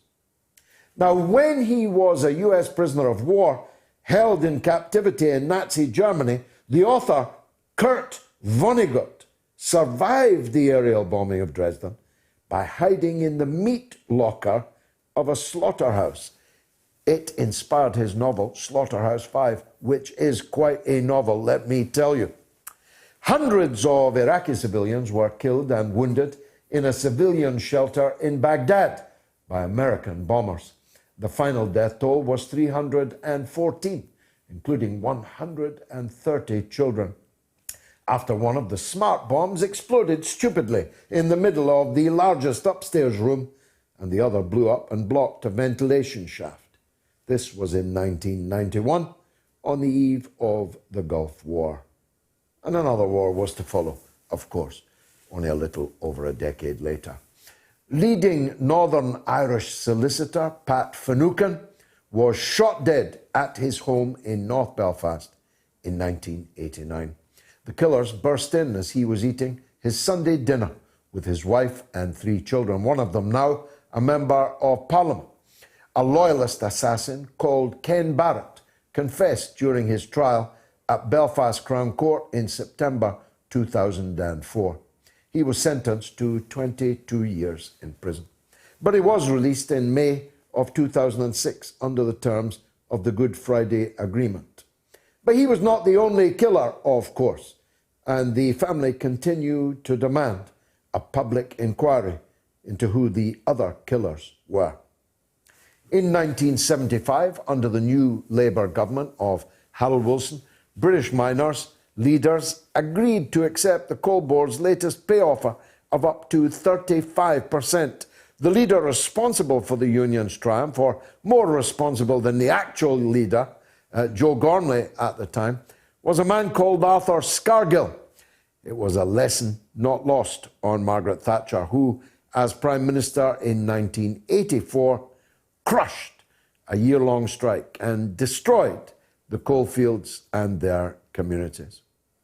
And finally, my former next-door neighbour, and I'm not making this up, the so-called party planner Cynthia Payne, was acquitted of 9 charges of controlling prostitutes at her home in southwest London. She used to be such a nice old lady, leaning over the hedge between our 2 gardens, chatting away to me. You would never have imagined, you would thought butter wouldn't melt in her mouth. Perhaps I shouldn't go further with that metaphor. She was a hooker, and the house next door was a Rabelaisian orgy. Well, Rabelaisian's probably not the right word, because so polite were the patrons. They were each given a dinner ticket, a little dinner ticket, that they could redeem in the various rooms of the house. I'm not making this up. Cynthia Payne was my next-door neighbour. That's it. Another fascinating and turbulent 7 days in our history. That was the week that was. Let's take some calls. DJ McMinnville. DJ in McMinnville. Where are you, DJ? Well, I'm in Salem, Oregon, Mr. Galloway, the capital of the state of Oregon. Now, that's a famous name, Salem. Yes, yes, it is. And it's an honor to hear your voice again. It's been a heck of a year here in the States with COVID and Corona. Been, yes. Thank you, sir. Yeah, yes. And actually was a former roommate of one of your former constituents, actually, and he talked about you quite often. Wow. How amazing. Yes, his name's Dakota. Perhaps, I don't know if that speaks to you. Yes, it does. Well, Mr. Galloway, my question, and I was hoping I could get your view on this, sir. Is President Biden stopping the intelligence briefings for President Trump? Now, I guess the old saying is, sir, you know, love him or hate him, the man was a president, and he did have several views or input to foreign policy or domestic policy, what have you, during his administration. The president, I guess you could call him that, you know, Joe Biden said that Trump was erratic both during his presidency and now after, and he cannot be trusted with state secrets. I wanted to hear your view, Mr. Galloway, sir, if I could. Do you think what Biden is doing by stripping Trump of intelligence briefings is foolish? Is it absolutely stupid? Or, I mean, I hope you can understand what I'm saying.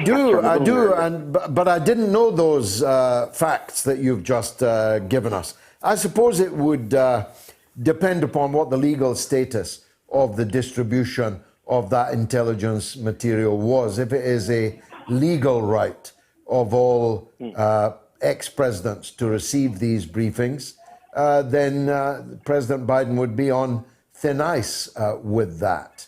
I very much doubt whether Donald Trump read much in the way of intelligence briefings, or for that matter, anything else.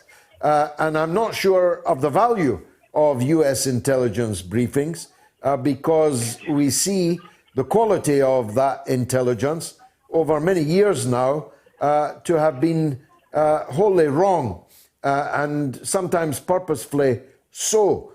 So I suppose Donald Trump will get by without reading the CIA's latest pronunciamento. I expect he's got other things on his mind. It's just we don't know what those other things are yet, DJ. What are you expecting from Donald Trump? You expecting this quietude to continue, or do you think he'll be back? What do I think? I think, well, that's a very good question because my mom actually asked me that when I took her to dinner yesterday. I think, respectfully, sir, I think he's going to make a comeback. I mean, it's much like what your former colleague that I was listening to was saying. You go into politics to try and change the world for the better, and sometimes it comes out for the worst. I think he'll be back. I think if he takes the time, really reevaluates and goes, you know what, I still have work left to do, then I'm going back. Well, that is interesting. Thank you for the call, my friend. Much appreciated. Thank you, sir. And David is in North Carolina. Let's hear from him. Go ahead, David. Hello, I'm actually in Northern California. Ah, even on more, the northern, even nicer place to be. Go ahead. Yeah. Okay, I was wondering if you had been following the sparring that's been going on between the two richest men on the planet. This is kind of where rocket science and politics intersect, because let's see, Jeff Bezos was complaining because Elon Musk wanted to change his permit to lower the orbits of his already low orbit satellites. Yeah. I don't know if you're aware, but Elon Musk has plans to put up 42,000 of these satellites all over the planet in very low orbits. What does he plan to do with those satellites? That's a lot of satellites. These are strictly for data, for the internet, for your cell phones, and for your internet. And so basically he'll have the whole world market cornered with all these satellites. But meanwhile, both him and Bezos say they want to go to Mars, but really they're vying for... See, Elon Musk already... I wrote down a few figures because being rocket science, it's kind of unbelievable.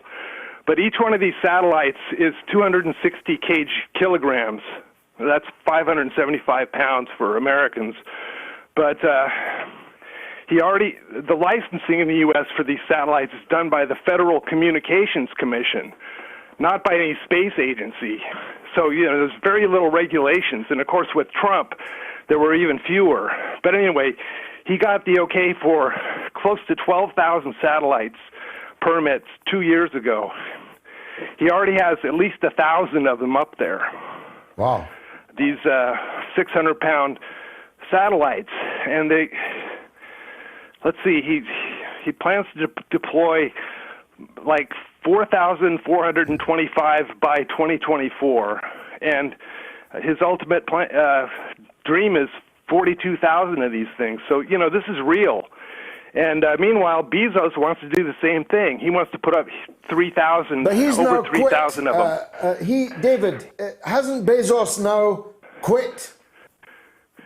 No. I thought he'd given up at Amazon. No, he quit Amazon just so he can focus more of his time on all this space stuff. Wow. So I think both these characters go wrong. Star Wars between Bezos and Musk. A pity they both can't lose. And once these things start colliding, which it seems to me, you get 40,000 of these things circling the Earth. I think they're like 5 miles up. And, geostatic satellites that for the weather and stuff like that are much, much higher. I forget how many miles. I'm not really a rocket don't scientist. Get too anxious about it yet, David. Thanks very much for bringing it to our attention. Let's hear from Ross in Baltimore. Go ahead, Ross. Oh, hey, George, again, I wish health to you and your family during these times. Thank you. I wanted to tell you a little about myself and subsequently make a political point based on that. I'm not very religious. I'm ethnically half Jewish, half Greek. I'm a patriotic American. My ancestors, they suffered the scourges of fascism and the Holocaust.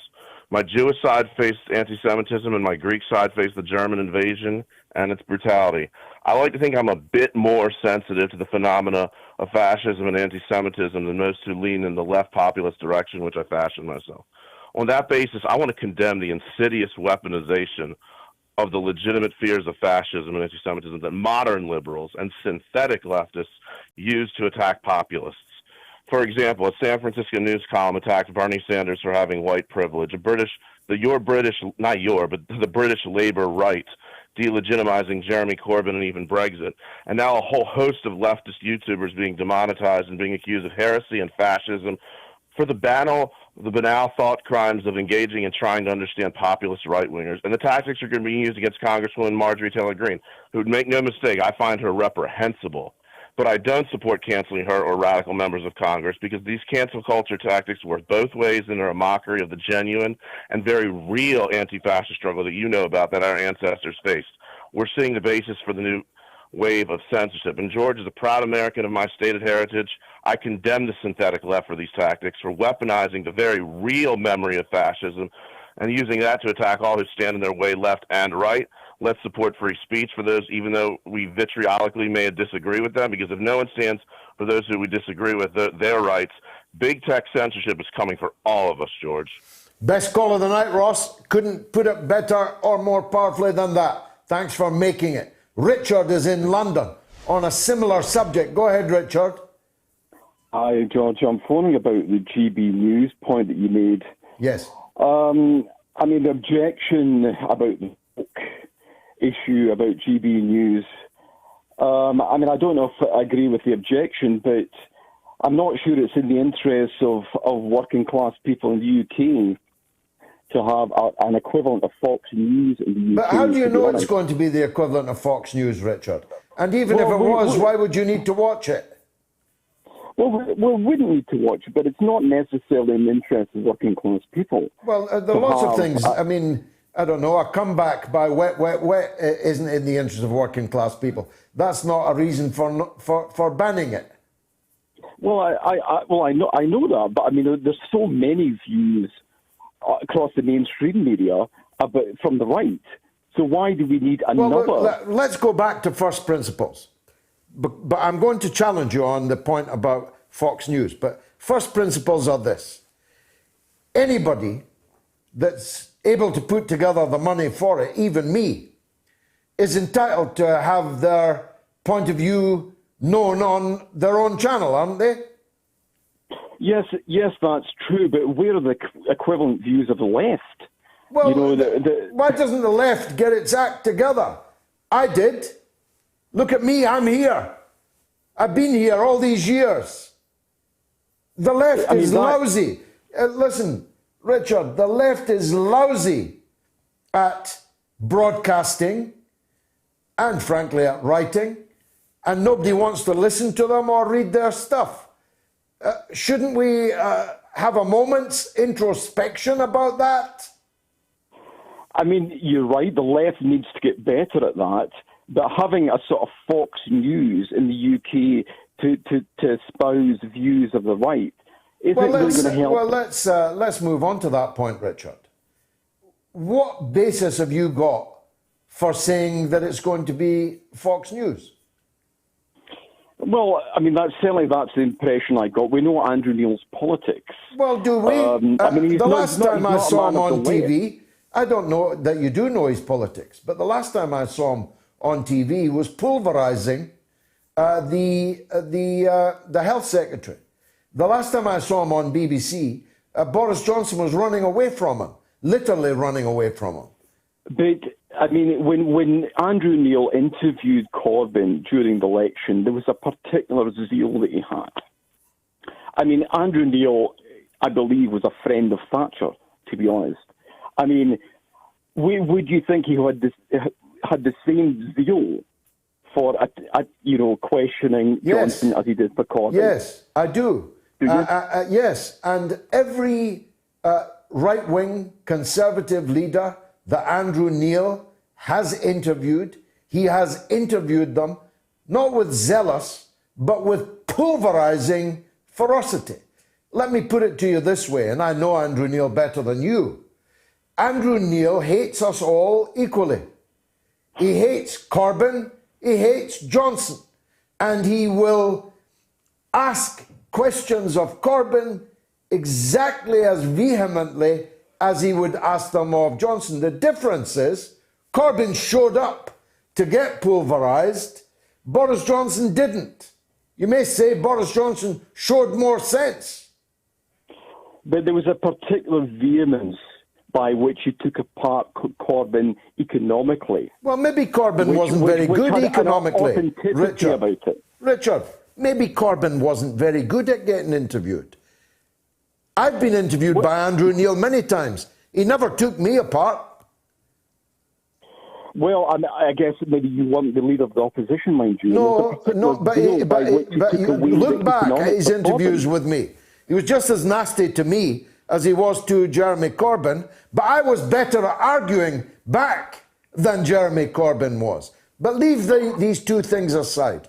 You have no basis for saying GB News is going to be Fox News. That's the propaganda. You don't even know who's going to be on GB News because it hasn't been announced yet. Maybe I'll be on GB News. How much like Fox News will it look then? It's not going to be a program of the left, though. Come on. Is any television station a station of the left?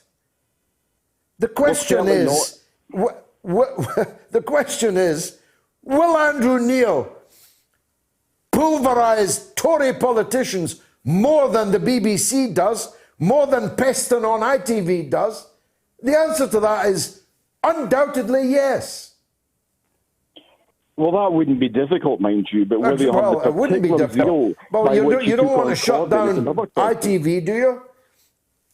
No. I mean, that's a ludicrous thing to say. Well, my point is, why are you getting so upset about a station coming along that's fronted by a guy who we both know has done a better job knocking 7 shades out of Tories than the BBC or ITV have? Surely you should be saying that's a bit of a step in the right direction, Richard. Well, I mean, what I'm saying is that when I saw the woke objections to GB News, I didn't particularly agree with the slant of it. But, I mean, I felt it's not in the interest of working class people for there to be a Fox News in the UK in addition to the BBC and all the other mainstream views are pumping out a similar view. Okay, thanks for your point of view, Richard. Pleasure to disagree with you. Let's hear from Sarkar in Glasgow. Go ahead, Sarkar. Hi, George. Good evening. Hope you and your family are keeping well. All good. So far, so good. Thank you. George, it's a question with relations to the American politics. Now, Joe Biden made a hefty load of promises. For example, I heard that amazing journalist pal of yours from USA. She made a fantastic point with relations to how he has, you can use the word fooled or tricked people into the 2,000 pounds check with relations to Corona, when he gave them just 1,400 and said 600 was played by the previous administration. So he has made a load of promises, saying that he'll, talk to Iran, he'll talk to China, he'll talk to Russia. But bearing in mind, every American politician who know how this election was played out was only based on the premise that we need to get rid of Trump. But whether it's an Obama era or Bush era or Clinton era, we have seen one thing in common. It's the status quo. It's the same. It's the right hand and the left hand joining hands together, going back to the status quo. So right now, bearing in mind it's only the first few days of his presidency, what are the chances that he could be a breath of fresh air? Because his deputy, who I believe would be running for the presidency in 2024, believe me, if you see some of her debates in the primaries, she was destroyed to bits. I don't know how she became the vice president. That's a different call. But do you really think that all the promises which he made, can he live up to them in the long run, or will it be back to the status quo? Bearing in mind the controversies his son has been into. My own opinion is that the smell from Joe Biden is not so much fresh air as decomposition. This man is the worst president that the Democrats have ever put up, and they've put up some bad ones. He won only because he was not Donald Trump. He won the primary by some peculiar magic not yet revealed. The vice president, who got less than 1% before dropping out of the primaries, got the vice presidential slot by some secret not yet revealed. I say a plague on both their houses. I'm as much against Biden as I am against Trump. And what the people of America need and deserve is something much better, much more than that. Thanks, Sarkar, for the call. Here's the news with Jamie Lowe. Mother of all talk shows. The only education you can get for free. Radio Sputnik. We speak your language. Find us at SputnikNews.com.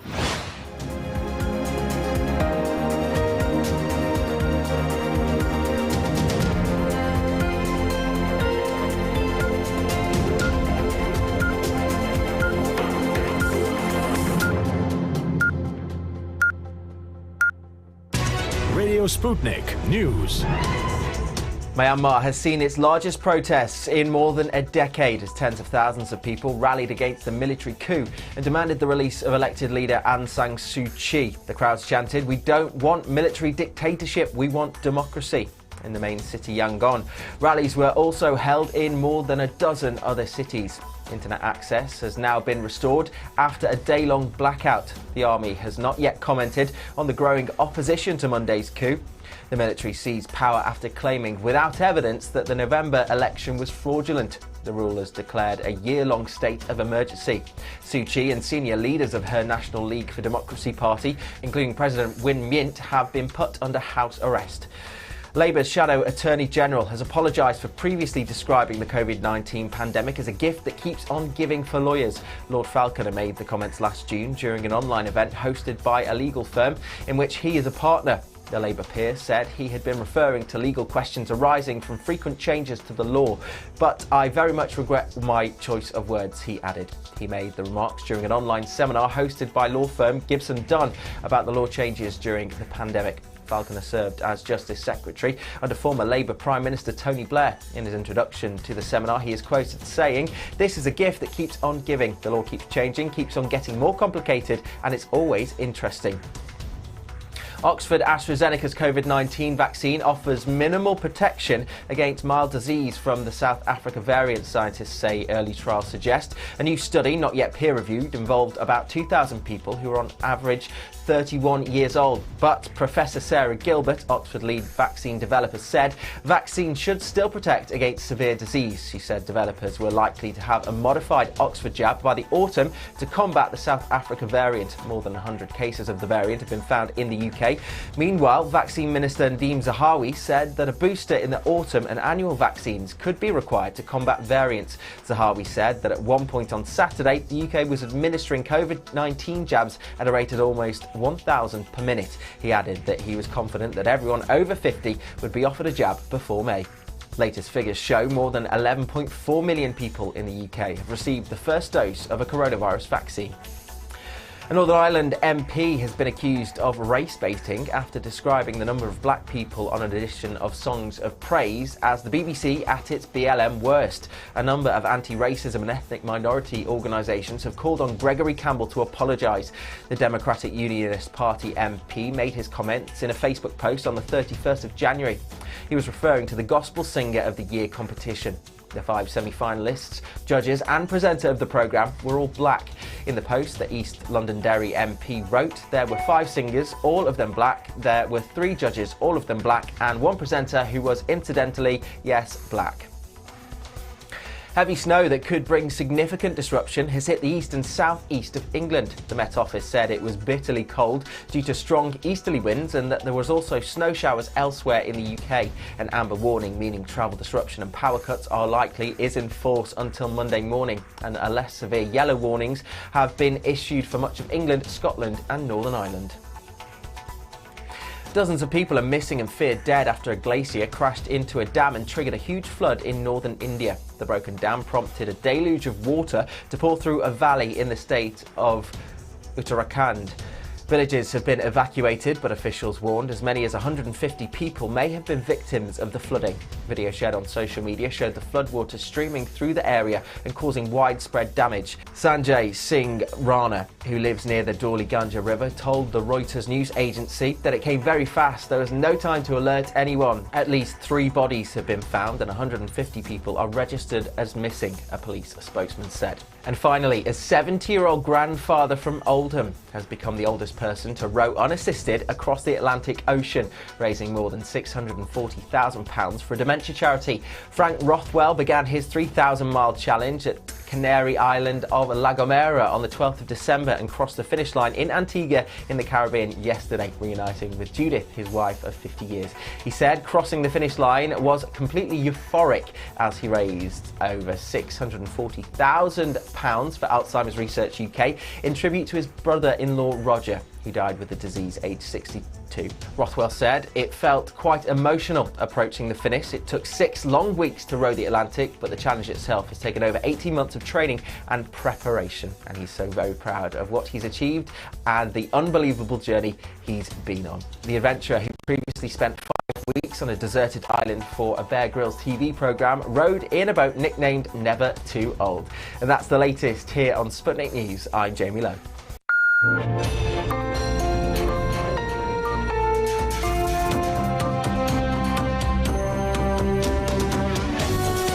You're listening to Radio Sputnik. Telling the untold. Welcome to the Open University of the Airwaves with George Galloway. Only on Sputnik Radio. Now, so disastrous has been the EU vaccine rollout by comparison with Brexit Britain, which is vaccinating 1,000 people a minute, as you've just heard on the news. The shopping is going on amongst the EU members across other options in the world. And Hungary, for example, has just bought the Russian vaccine, Sputnik 5. Even Germany is now in discussion with Russia about their vaccine. Even Oxford University has gone into a kind of partnership with the Russian vaccine Sputnik 5 and using aspects of both in the finest scientific and medical tradition of collaboration, not confrontation, have made a better vaccine.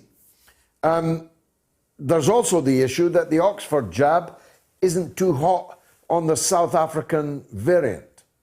But I'm asking you, and I'll shortly ask the Moats medic, Dr. Ranjeet, should Britain approve the Sputnik 5 vaccine? A, yes. B, no. Why not? I'd take it now. I'd take it on screen now. If a man with snow on his boots and a fur hat walked through the door right now with a needle in his hand, I'd take it right now. Because I don't know when, if I lived in London, I'd already have had it. But as I live in Scotland, God knows when I will get it. And so I'm up for the best vaccine I can get quickest. Aren't you? Should Britain approve the Sputnik V vaccine? I say yes, but tell me what you say. And as Charlie Faulkner, as he's laughingly referred to, Charlie, it's Charlie this, it's Charlie that. His mask slipped, didn't it? In a conversation with the law company, I discover from our news bulletin he still works for. Nice work if you can get it. Being a Labour shadow justice minister and a member of parliament and a practicing lawyer on a very big sum of money. As he pointed out, COVID-19 is the gift that just keeps giving for lawyers. Nice people at the top of the British Labour Party, aren't they? Good old Charlie. Let's hear from Moats medic, Dr. Ranjeet Brar, physician, surgeon, and medical doctor. Go ahead, Dr. Ranjeet, tell me, is COVID the gift that keeps on giving? George, good to be with you. Well, COVID is certainly not a gift that I'd want to give to anyone I was friendly with, not something I'd wish on the population of the world. But can certain people in certain positions of privilege make a great deal of money, push forward policies that are useful to them?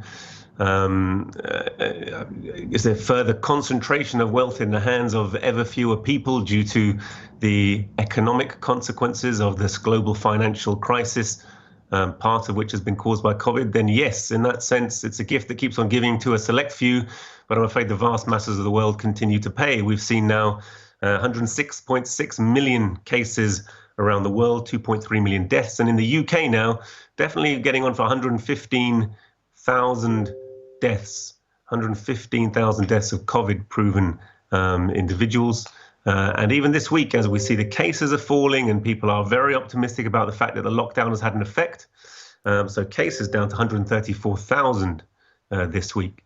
The number of deaths is still very high, George. Second highest week of deaths we'd had at 7,211 people have lost their lives this week to the coronavirus. These, of course, are the eldest and most vulnerable part of the population, but they are, our fellow British citizens who have been badly misserved by the fact that certain individuals, as you say, are helping themselves at this time of crisis, whilst the majority feel like they've been on house arrest for a year, forces them to question the entire economic and political approach our government has taken. Very interesting to see that Rishi Sunak, of all people, is pointing out that Amazon have made record profits, 20 billion in sales over a single year in a single country. Jeff Bezos now being the richest man on earth, a trillionaire, as you pointed out. And he's suggesting there may be a case for an Amazon tax, adding to a campaign which is widespread amongst British workers. I don't know if you've seen it. You can go to coronatax.org, and people are calling for a one-off tax on the wealthiest individuals. 4,600 net worth individuals have greater than 80 million.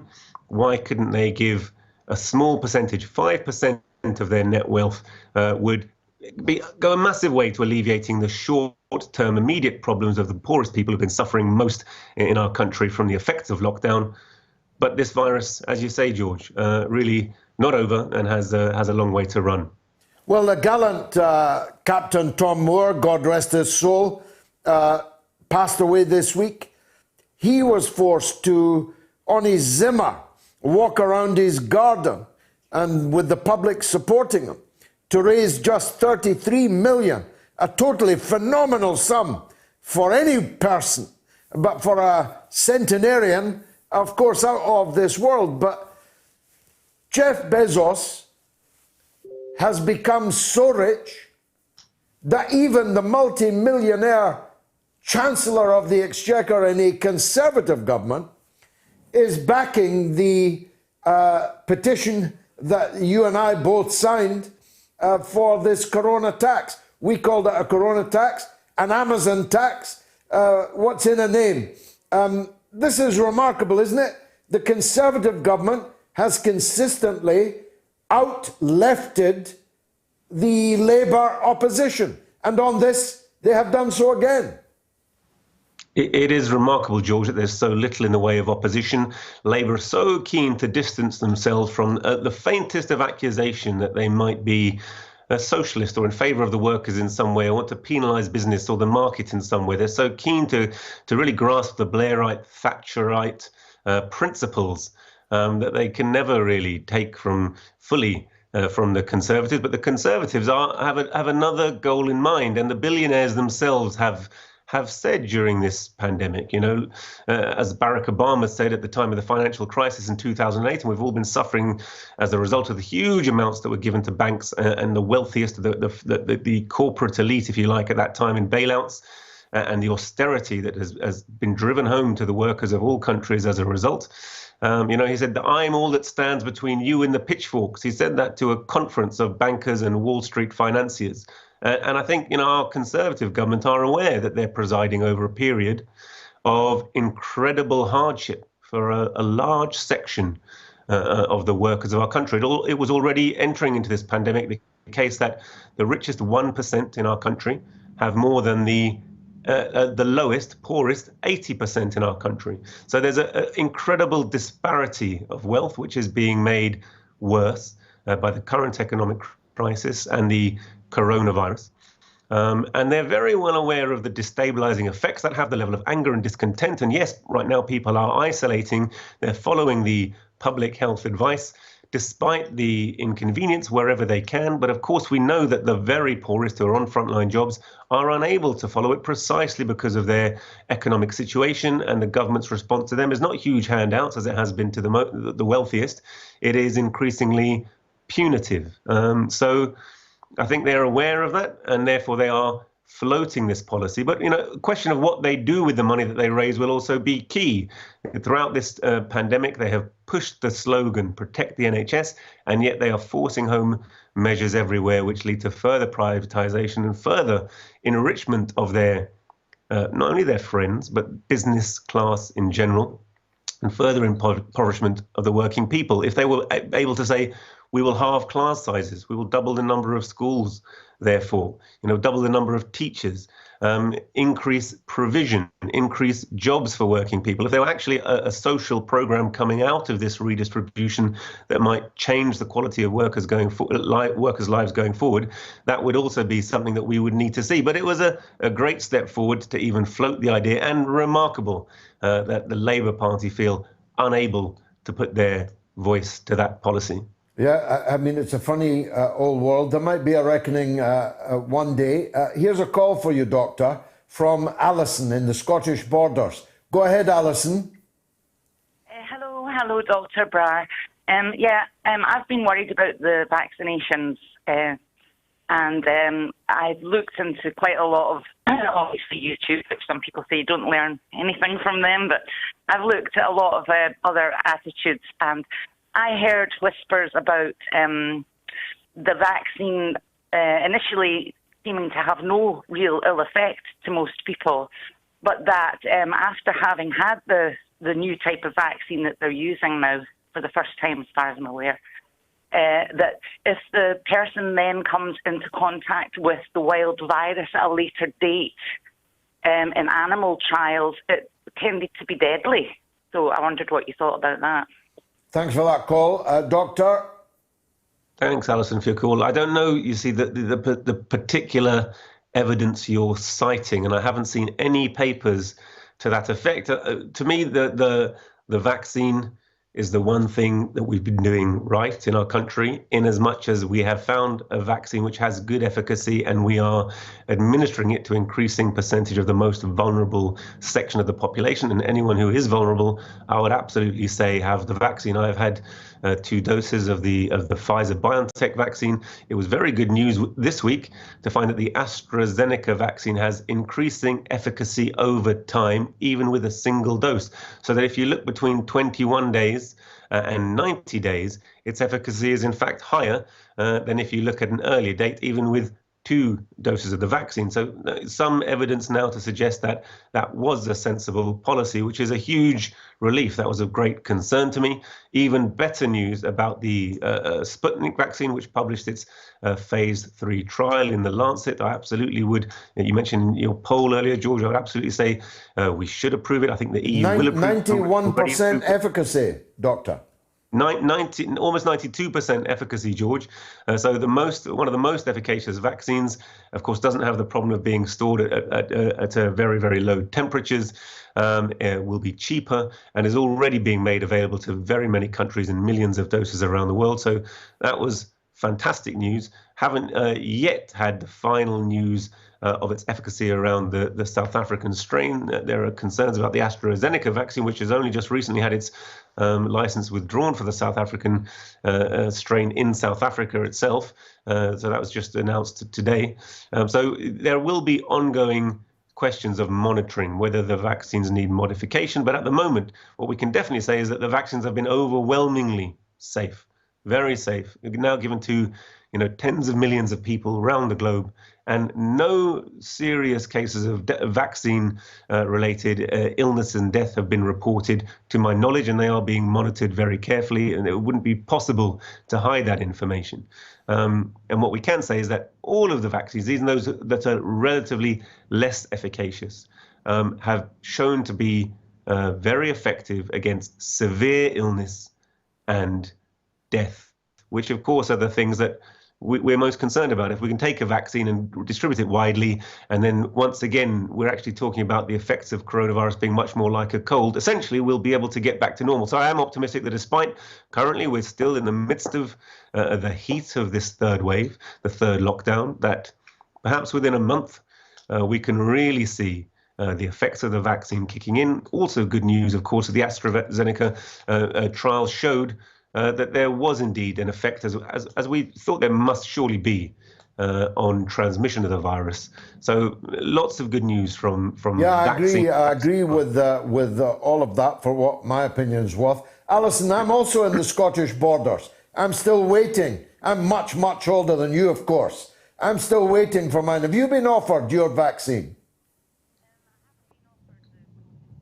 Have we lost Alison? No, I'm here. Go ahead. Yeah, did you hear my question?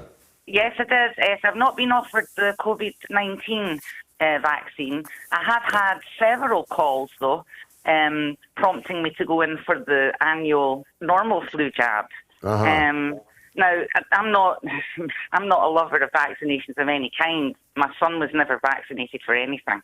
And I have to say that, I asked that question, and I just, in a way, I wish I hadn't, because all I did was just tee up. I just teed it up again, as always happens with the replies from these NHS doctors. You ask a question, and they quickly say, well, I haven't seen that, and then they go on to tell you the next part of the speech. Well, and I just think that's entirely unfair and untrue. The doctor didn't know where you were getting your argument from, but he gave you the argument that, first of all, he believes in, and which is borne out by the facts. Isn't it? Are you an anti-vaxxer? You say your children didn't get vaccinated? That was awfully risky, wasn't it? No, I wouldn't call myself an anti-vaxxer. I think there were certain vaccinations that were first brought out when vaccinations were first invented that were absolutely amazing and changed the world for the better. But since then, basically, since they stopped making the vaccine producers liable for any difficulties, that's when I became a little bit more not so keen. I think. So, are you going to take it if you're offered it? No, I won't be taking it. No. Okay, Alison, thanks for the call. Steve is in Brisbane, in Australia, on the same question, I think. Go ahead, Steve. Hello there. Great to speak with you. Thank you. My question is about a testimony given by Dr. Pierre Corey to the United States Senate just 2 months ago on the positive results of the drug ivermectin for COVID-19. Now, the thing that got my interest is that YouTube have pulled the videos of the testimony given to the United States Senate. I'd like to ask Dr. Ranjeet Brar, what does he know about ivermectin, and do you think that the pulling of testimony to the United States Senate has been done to protect profits, or is there something wrong with ivermectin? Just to give you the hour is late, Steve. Thanks. It's a great question. Doctor.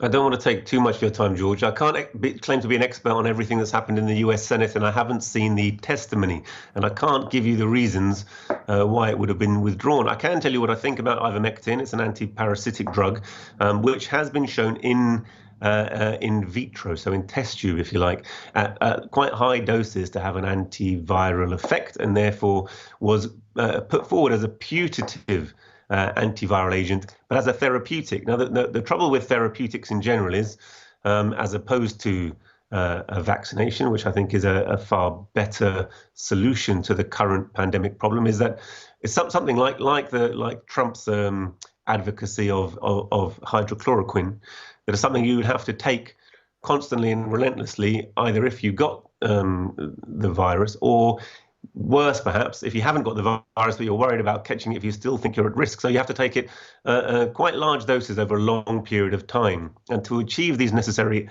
antiviral effects, you actually have to take doses in excess of what are currently the approved doses. There have been trials. There have been lots of different studies, and some of them positive and some of them are negative. And the most recent one I read was a Lancet review, precisely because I was asked a question about this before, and so I have been looking through some of the literature, and that recently conducted randomized control, not with massive numbers, only with a few hundred people in the study, did conclude that there wasn't a beneficial effect in the ivermectin group. No, so taking ivermectin versus not taking ivermectin wasn't going to alter your chances of getting coronavirus, though it did notice there were slightly lower viral loads in the patients who took it, and it's a relatively small study. So I don't think it's going to be the solution to the pandemic.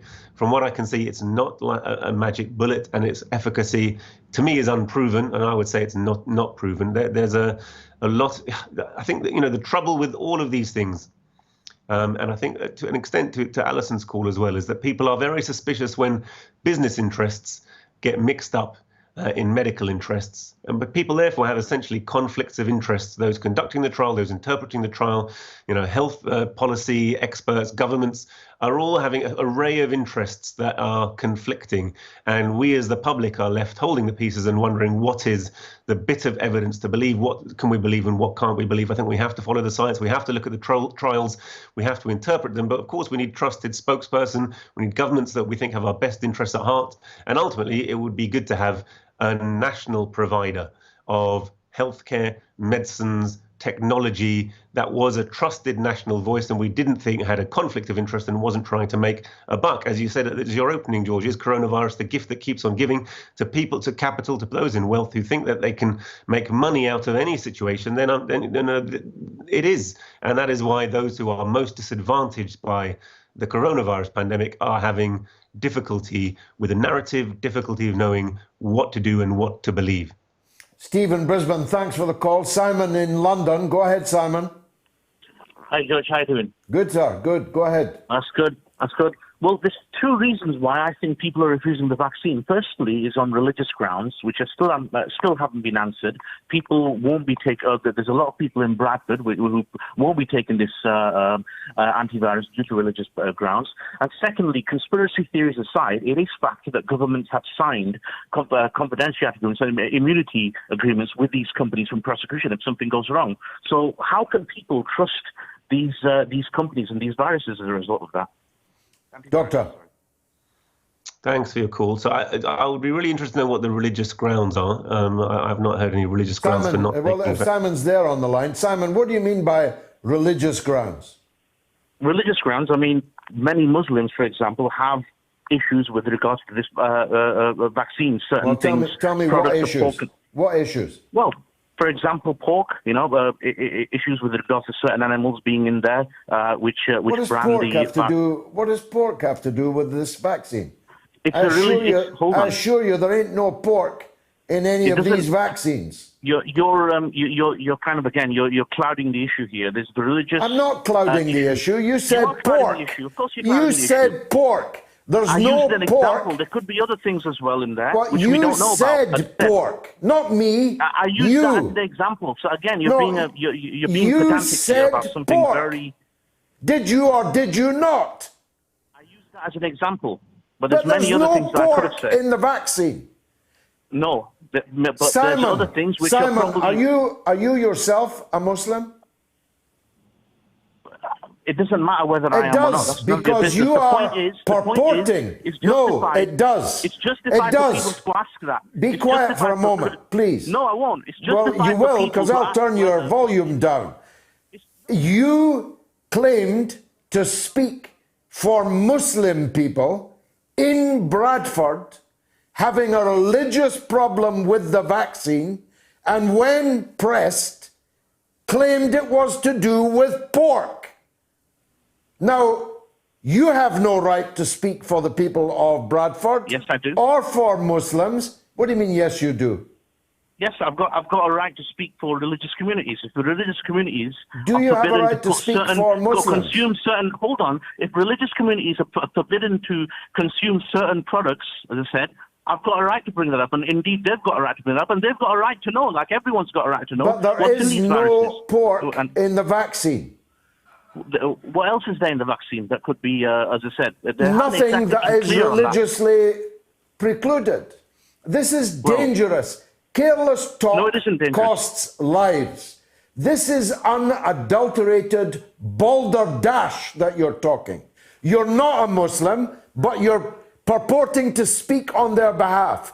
You're bringing up issues like pork when there's no pork on the table. This is dangerous, reckless, ignorant, and potentially fatal nonsense. Get out of my sight and don't come back. Richard in Manchester, you've had the vaccine. Go ahead. Hi, George. Had a great time last Saturday. It was like going to Blackpool from Manchester when my mum and dad could afford to take us, and my daughter came to pick us up and took us to Bolton Wanderers football ground where there was hundreds of people, 60 or 70 volunteers, and where there was a dozen nurses and doctors all giving out the vaccine. It was quite a lovely sight, really. How wonderful. I've been to Bolton Wanderers ground, by the way, to a wedding You've obviously seen the statue. In better times. Yes, of course I've seen it, yes. You've seen the statue of the great Nat Lofthouse? Of course, the great when Nat I Lofthouse, came out, I went into a boxer stance and started doing a jig. And an old fella said, "Hey, have you just had that vaccine?" I said, "Aye." And he said to his wife, "Come on, love, you better get me one of them." He said, "Make me dance." So you're full of life. Just tell us how it was, and have you had any side effects of any kind? None whatsoever. Very good. Absolutely fantastic. And tell Dr. Brar I've been listening to him and he's giving me the same enthusiasm that you give me. If we all sit back and invent things that are not right, I'm a Christian, and I would say to that Muslim guy who was on to you... But he wasn't a Muslim, that's the point. He was speaking for Muslims without being one. Richard, that was a beautiful call. A beautiful one. It's lifted my heart. Let me hear from Dr. Brar on what you had to say. Yeah, it's really kind of you to phone in and say that, Richard. I'm really hopeful that some of the medical advice we can give will put people's fears at ease. I want to get through this.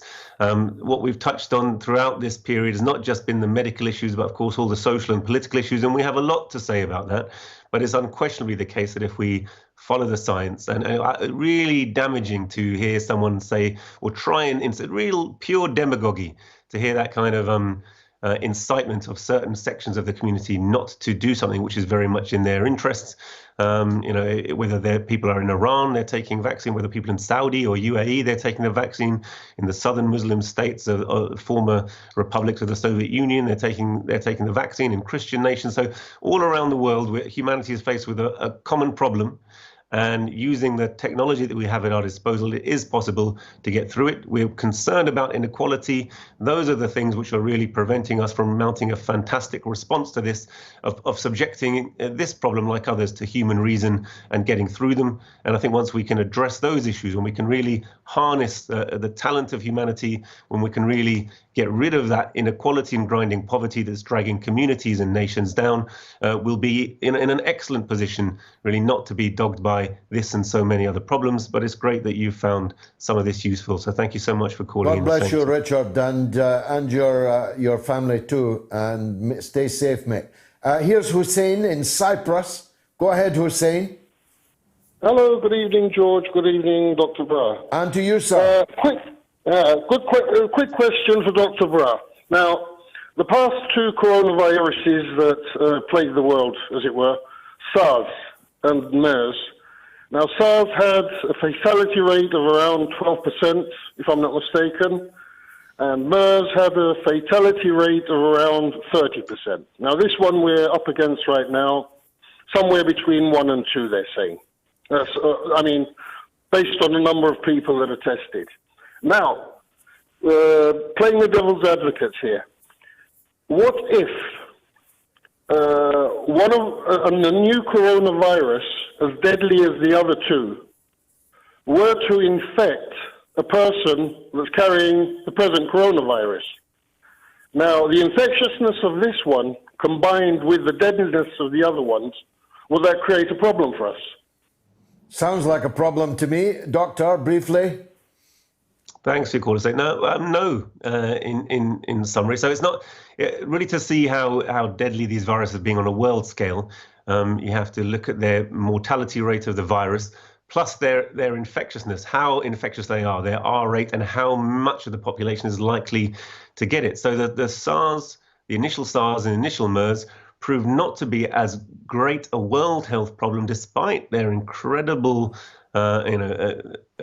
mortality rates, were precisely because they weren't as infectious and not as many people got them. And what's been counterintuitive about this is that this, SARS-2, CoV-2, COVID-19 has been a greater global health problem despite its lower mortality, because it's so infective. In studies, before there was any kind of lockdown, before there was any kind of change in the way that we interacted with each other in community, we were seeing reproduction rates not just above 1, we were seeing reproduction rates above 3, 4, 5, 6 in different countries, depending on the exact environment. So there was an exponential and massive growth, like a prairie fire. And it was that caused the alarm bells around Wuhan, when they saw just how many people were being infected and the deadly effects on a small minority of those people. And that's what's led to it being such a problem. One virus simply doesn't transfect into another, and they change. It's more that so it's not a question of getting a deadly virus and an infectious virus and having the same person have them and they become a deadly and infectious virus. It's more about specific mutations within the virus. And at the moment, no, there are no mutations that we've seen. We've seen more than 2,000. There's lots of talk about the different mutations, about whether the vaccines are efficacious for them all.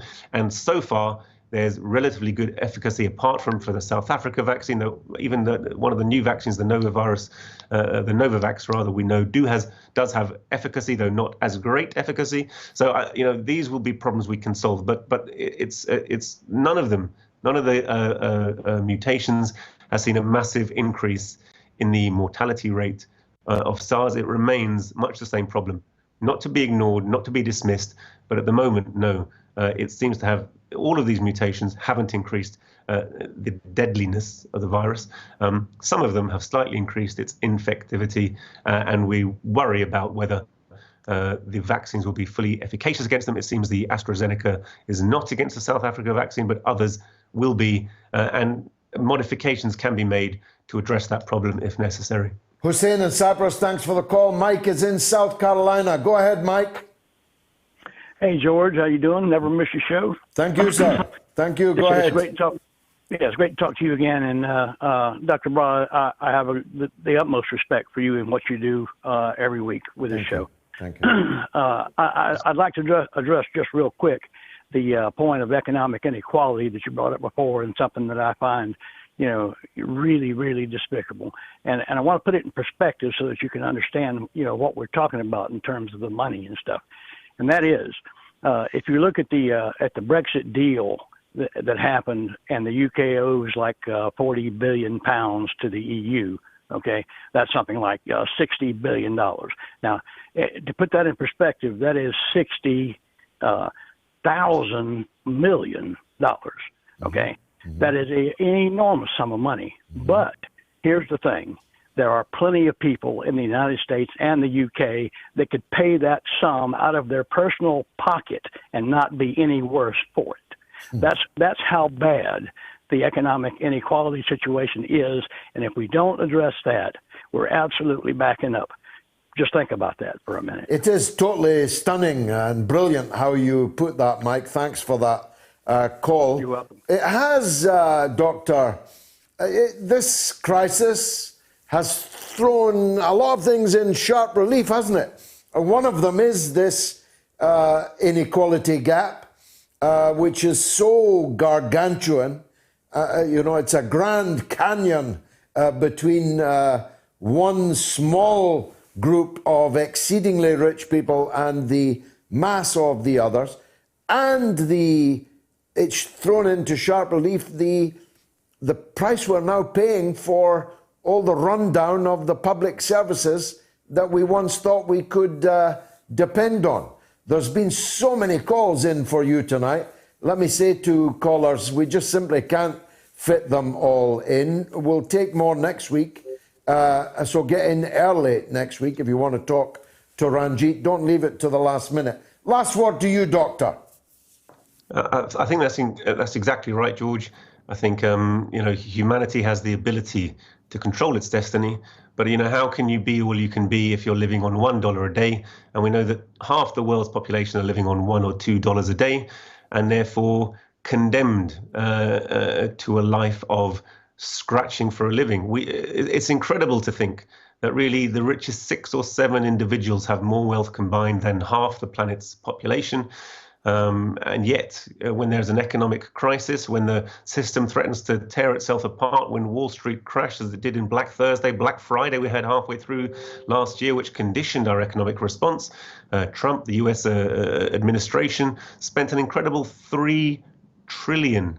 $3 million given to the stock exchange to pin it up, to hyperinflate the very richest on earth. So this problem underpins all others. At the moment, the global capitalist elite are really ransacking the globe, looking for areas to exploit. And the NHS public sectors of the richest countries have been an area they've been looking to exploit for a long time. We've had some progress. There's been an order for Matt Hancock and the Tory government to release Operation Cygnus, the reports from Operation Cygnus, which are the pandemic exercise that they ran back in 2016 when Jeremy Hunt was the health secretary, which showed that our public sector, that our health service was woefully underprepared, inadequately prepared, and would fall over in the event of a pandemic. They have still failed to release that document, and it's quite clear that the reason they did not reverse their direction of travel was because they are wedded ideologically to the fortunes of this tiny elite, that they wanted to carry on privatization because it means a transfer of these huge amounts of wealth which is in the hands of the state and could be used for alleviation of conditions of the majority of working people. They want to transfer that money into private hands and into that very tiny corporate elite. And this is a totally unsustainable policy, which itself is the agent of its own destruction. And if we're not able to address it, and I think, please, I would ask your viewers to have a look at the coronatax.org, to have a look at that petition, to sign that petition. It's not going to be the end of the problem, but right now workers are in desperate need of immediate relief. And if we're unable to raise money from this elite who literally wouldn't notice if you took the money from them, to alleviate the conditions of people who will soon be starving, homeless, jobless, we're going to be suffering huge social inequality, but also huge instability in our country, George. Perfect. Thank you very much, Dr. Ranjeet Brar. We'll be back next week. Get your calls in at the beginning of the show if you want to speak to and ask questions of the doctor. My number is 02077 982 255. And if you're in the US, 001 757 744 4480. Give me 60 seconds to have a drink, and then I'll be right back taking calls to the end of the show. Radio Sputnik.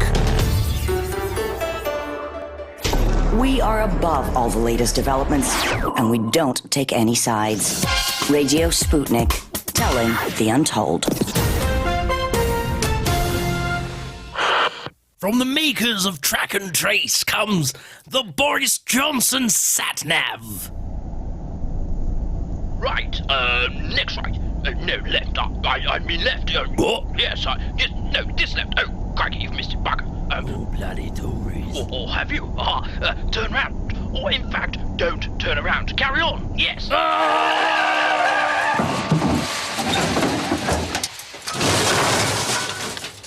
You have arrived at your destination.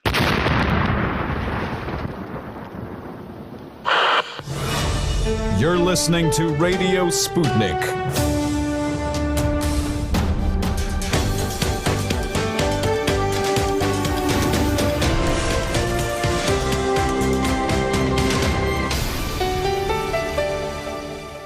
The mother of all talk shows. Join our faculty of legends, contributors, and callers. Everyone is welcome. Well, we haven't been able to get through to anything like the number of callers that I've been trying, and ditto social media. So I do need to read some of it out. Dave says Scotland and Wales are rich countries, resource-wise, but have been kept poor. It's England with its massive population, which in truth is the poor country. Oh, Dave, I wish you'd have called me up to argue that nonsense.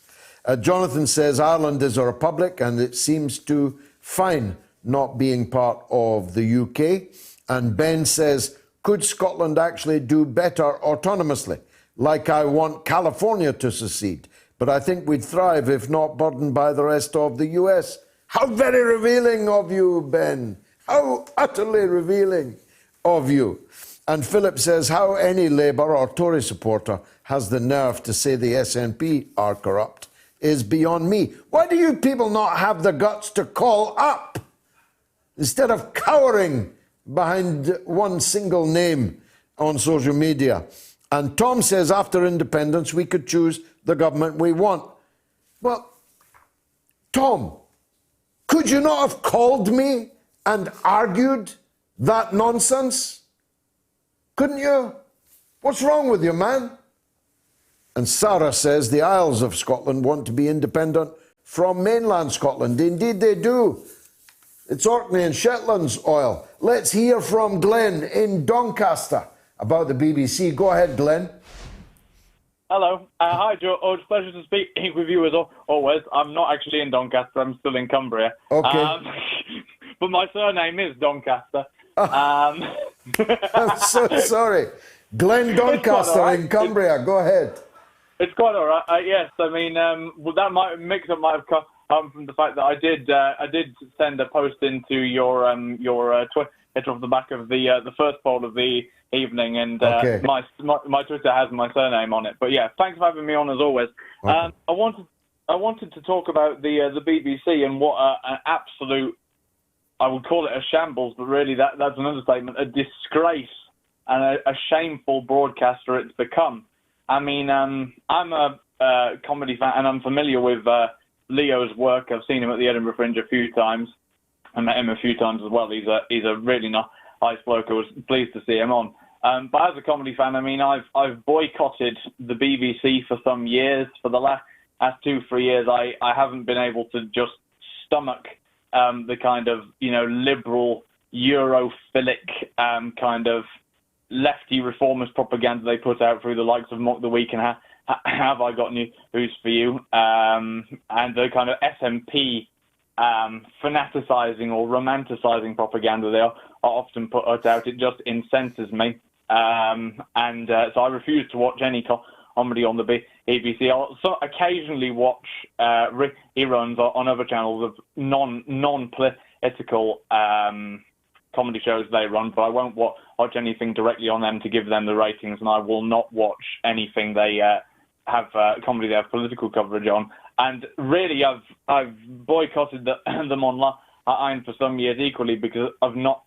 trusting their news coverage and of this Europhilic liberal reformist line. But there was one thing recently, having, like say, not tuned into any BBC online, not read their online news articles, not watched them on the television for over 3 years now, that really incensed me. It was something that was brought to my attention by a friend of mine who, up until again recently, I think earlier this week to be exact, he was working for the track and trace team of CITO, the COVID-19 track and trace company running the track and trace system. And it was an article he brought to my attention, which the BBC had the gall, the lack of shame, the callousness to publish on their website. You might have seen it. You'll have to excuse me that I don't know the exact headline, but the article basically propagated that the Pfizer coronavirus vaccine, which is obviously the main vaccine we're using in the UK, the article propagated both in its headline and in its content that it was dangerous and that it could kill people. It said, the headline was something along the lines of Pfizer vaccine kills X number in, I believe it was Norway. It was certainly one of the Scandinavian countries, but don't quote me on that. But it was definitely one of the Scandinavian countries. Now, my friend, as part of the being part of the coronavirus, they publicised the headline saying and that vaccine had killed people and that and that it was killing people based on the data they got from whichever Scandinavian country it was. Now, my friend, as part of the coronavirus track and trace team, he was briefed on the story in case people he rang on his work for track and trace that day asked him about it and pressed him about it. And he also looked into it in his spare time because he was intrigued. And basically what he found out was that this so-called collection of healthy, vital, perfectly fine individuals in Norway, or if it was Norway, in this Scandinavian country, who'd received the vaccine and then died. Well, for a start, the case study, there was less than 30 of them. Again, forgive me, I don't know the exact number, but if you look into it, you could find it. There was less than 30 of them who were vaccinated, of whom, yes, the majority did die, but what was notable was that they were all over 90 anyway, and the vast majority had underlying health problems. I think you made that point really powerfully, Glenn. Thanks for it. Because of the hour, I need to press on, because I need to talk with Carl in Swindon. Go ahead, Carl. Good evening, George. Thank you very much for having me on the show. Welcome. I'll quickly make my point because of the hour. GB News, very interesting development. I think it's right to be sort of concerned about. I'm not saying they're going to be like a Fox News. I think they're going to be a bit more sophisticated about, because Andrew Neil, although he's the editor of The Spectator, which is obviously a right-wing conservative magazine, but he's a very competent, I agree with you, he's equally vociferous to the left and the right. And I think they're going to go after Johnson, because Johnson's an ex-Telegraph reporter. And, of course, Michael Gove, I think people forget, is Murdoch's man. And I reckon if Johnson slips up, they'll have the platform to slip Gove in. I'd rather have Gove as the Prime Minister than Boris Johnson. Yeah, well, so don't tempt me on that one. No, he's a bit more competent, inverted commas. Mm-hmm. But, going back to Murdoch, the concern is that the media is predominantly right-wing. I mean, Murdoch, he owns the Times, the Sun, and now he's got the GB News. So there's a concern about monopolisation. Do you think, of course, I'm against that. But are you sure that GB News is... You're talking about Andrew Neil's news, yeah? Yeah, he's going to, Murdoch has nothing whatsoever to do with that. Oh, right, I didn't know that. I stand corrected. OK, that's their comment. I didn't realise that. No, it's News UK that is Rupert Murdoch. And now they're down to the Times, Sunday Times, and the Sun. News of the World closed. They no longer own Sky News, haven't owned it actually or controlled it for a few years now, and now they don't even own it. So I think we've got less monopolistic rather than more monopolistic. Yeah, although the media is still, you would agree, is predominantly right-wing, like Daily Express, Daily Mail. And that's why you should be so glad that I'm here, thanks to RT. I'm the only guy you've got. But thanks, Carl. You want to make a last point quickly? Yeah, very much, yeah, because I saw something very interesting on Facebook. It's historical. It's to do with Harold Wilson, the reason why they don't want a socialist government ever. And it was a very interesting story about Harold Wilson, how, get this, the so-called Labour-supporting Daily Mirror paper of all institutions, there's a guy called King. He actually instigated an establishment meeting with Lord Louis Mountbatten, no less. He actually asked him to overthrow Harold Wilson. Right. What I can tell you, at Yeah. length, is that Mr. Wilson, whom I knew well, after he left office, told me the whole story. And one day, I might tell you, but it's not possible to do so right at the minute. Norma sends the following. This is Norma from Bristol. I think power often corrupts people, and modesty and honesty go out through the window. A good idea to hear all points of views from different angles. I just like these quotes. Conflict prevention, or if it cannot be prevented, conflict resolution. Best wishes from Norma. God bless you, Norma. Let's hear from Brent in Southampton. We've only got a couple of minutes. Brent, go ahead. I think power often corrupts, and modesty and honesty hello? go out Yeah, through the window. go on. Yeah, hello, George. Sorry. I just wanted to talk to you about a couple of things, really. The first of all was these BBC comedy shows you talk about, which there was one a couple of years ago called the MASH Report, which his sole purpose was to actually rubbish Brexit supporters, those of us who voted to leave the European Union. Yeah, that's where it came. It came out in all its odiousness most over the Brexit period and afterwards. Yeah, I mean, absolutely. But I sometimes ask myself, these people would often, you mentioned David Mitchell, for example, but these people would often describe themselves as being lefties or left-wing. And I'd often wonder, when I was watching these programmes, on what parallel universe can these people possibly be described as left-wing? Bravo. When they want to stay in an organisation that supports actual fascism in places like Kiev, and would actually has legislation that would actually block, socialist or a left-wing programme. Well, there's a confusion, Brent, between liberalism and actual left-wing politics. Liberalism is not actually left-wing. In fact, it has cursed the name left-wing. When you ask people who hate socialism, what they actually hate is liberalism. When you ask them what is it you hate about socialism, you find out that actually what they hate is liberalism, which is exemplified by the BBC and in particular by its comedy department. Brent, thanks for the call. I have 1 minute for Richard in Clarksville. Last call from Clarksville. Go ahead, Richard. Oh, George, you need more than 3 hours. This is awful. I have a counterfactual argument. I know you like to do that with literature. I do. Let's take the 2016 Democrat primary, and the People's Choice, Bernie Sanders, wins the nomination. Of course, that's the end of Hillary Clinton's political career, which it turned out to be anyhow, I think, in 2016. And then I think Sanders goes on to win the presidency over Trump.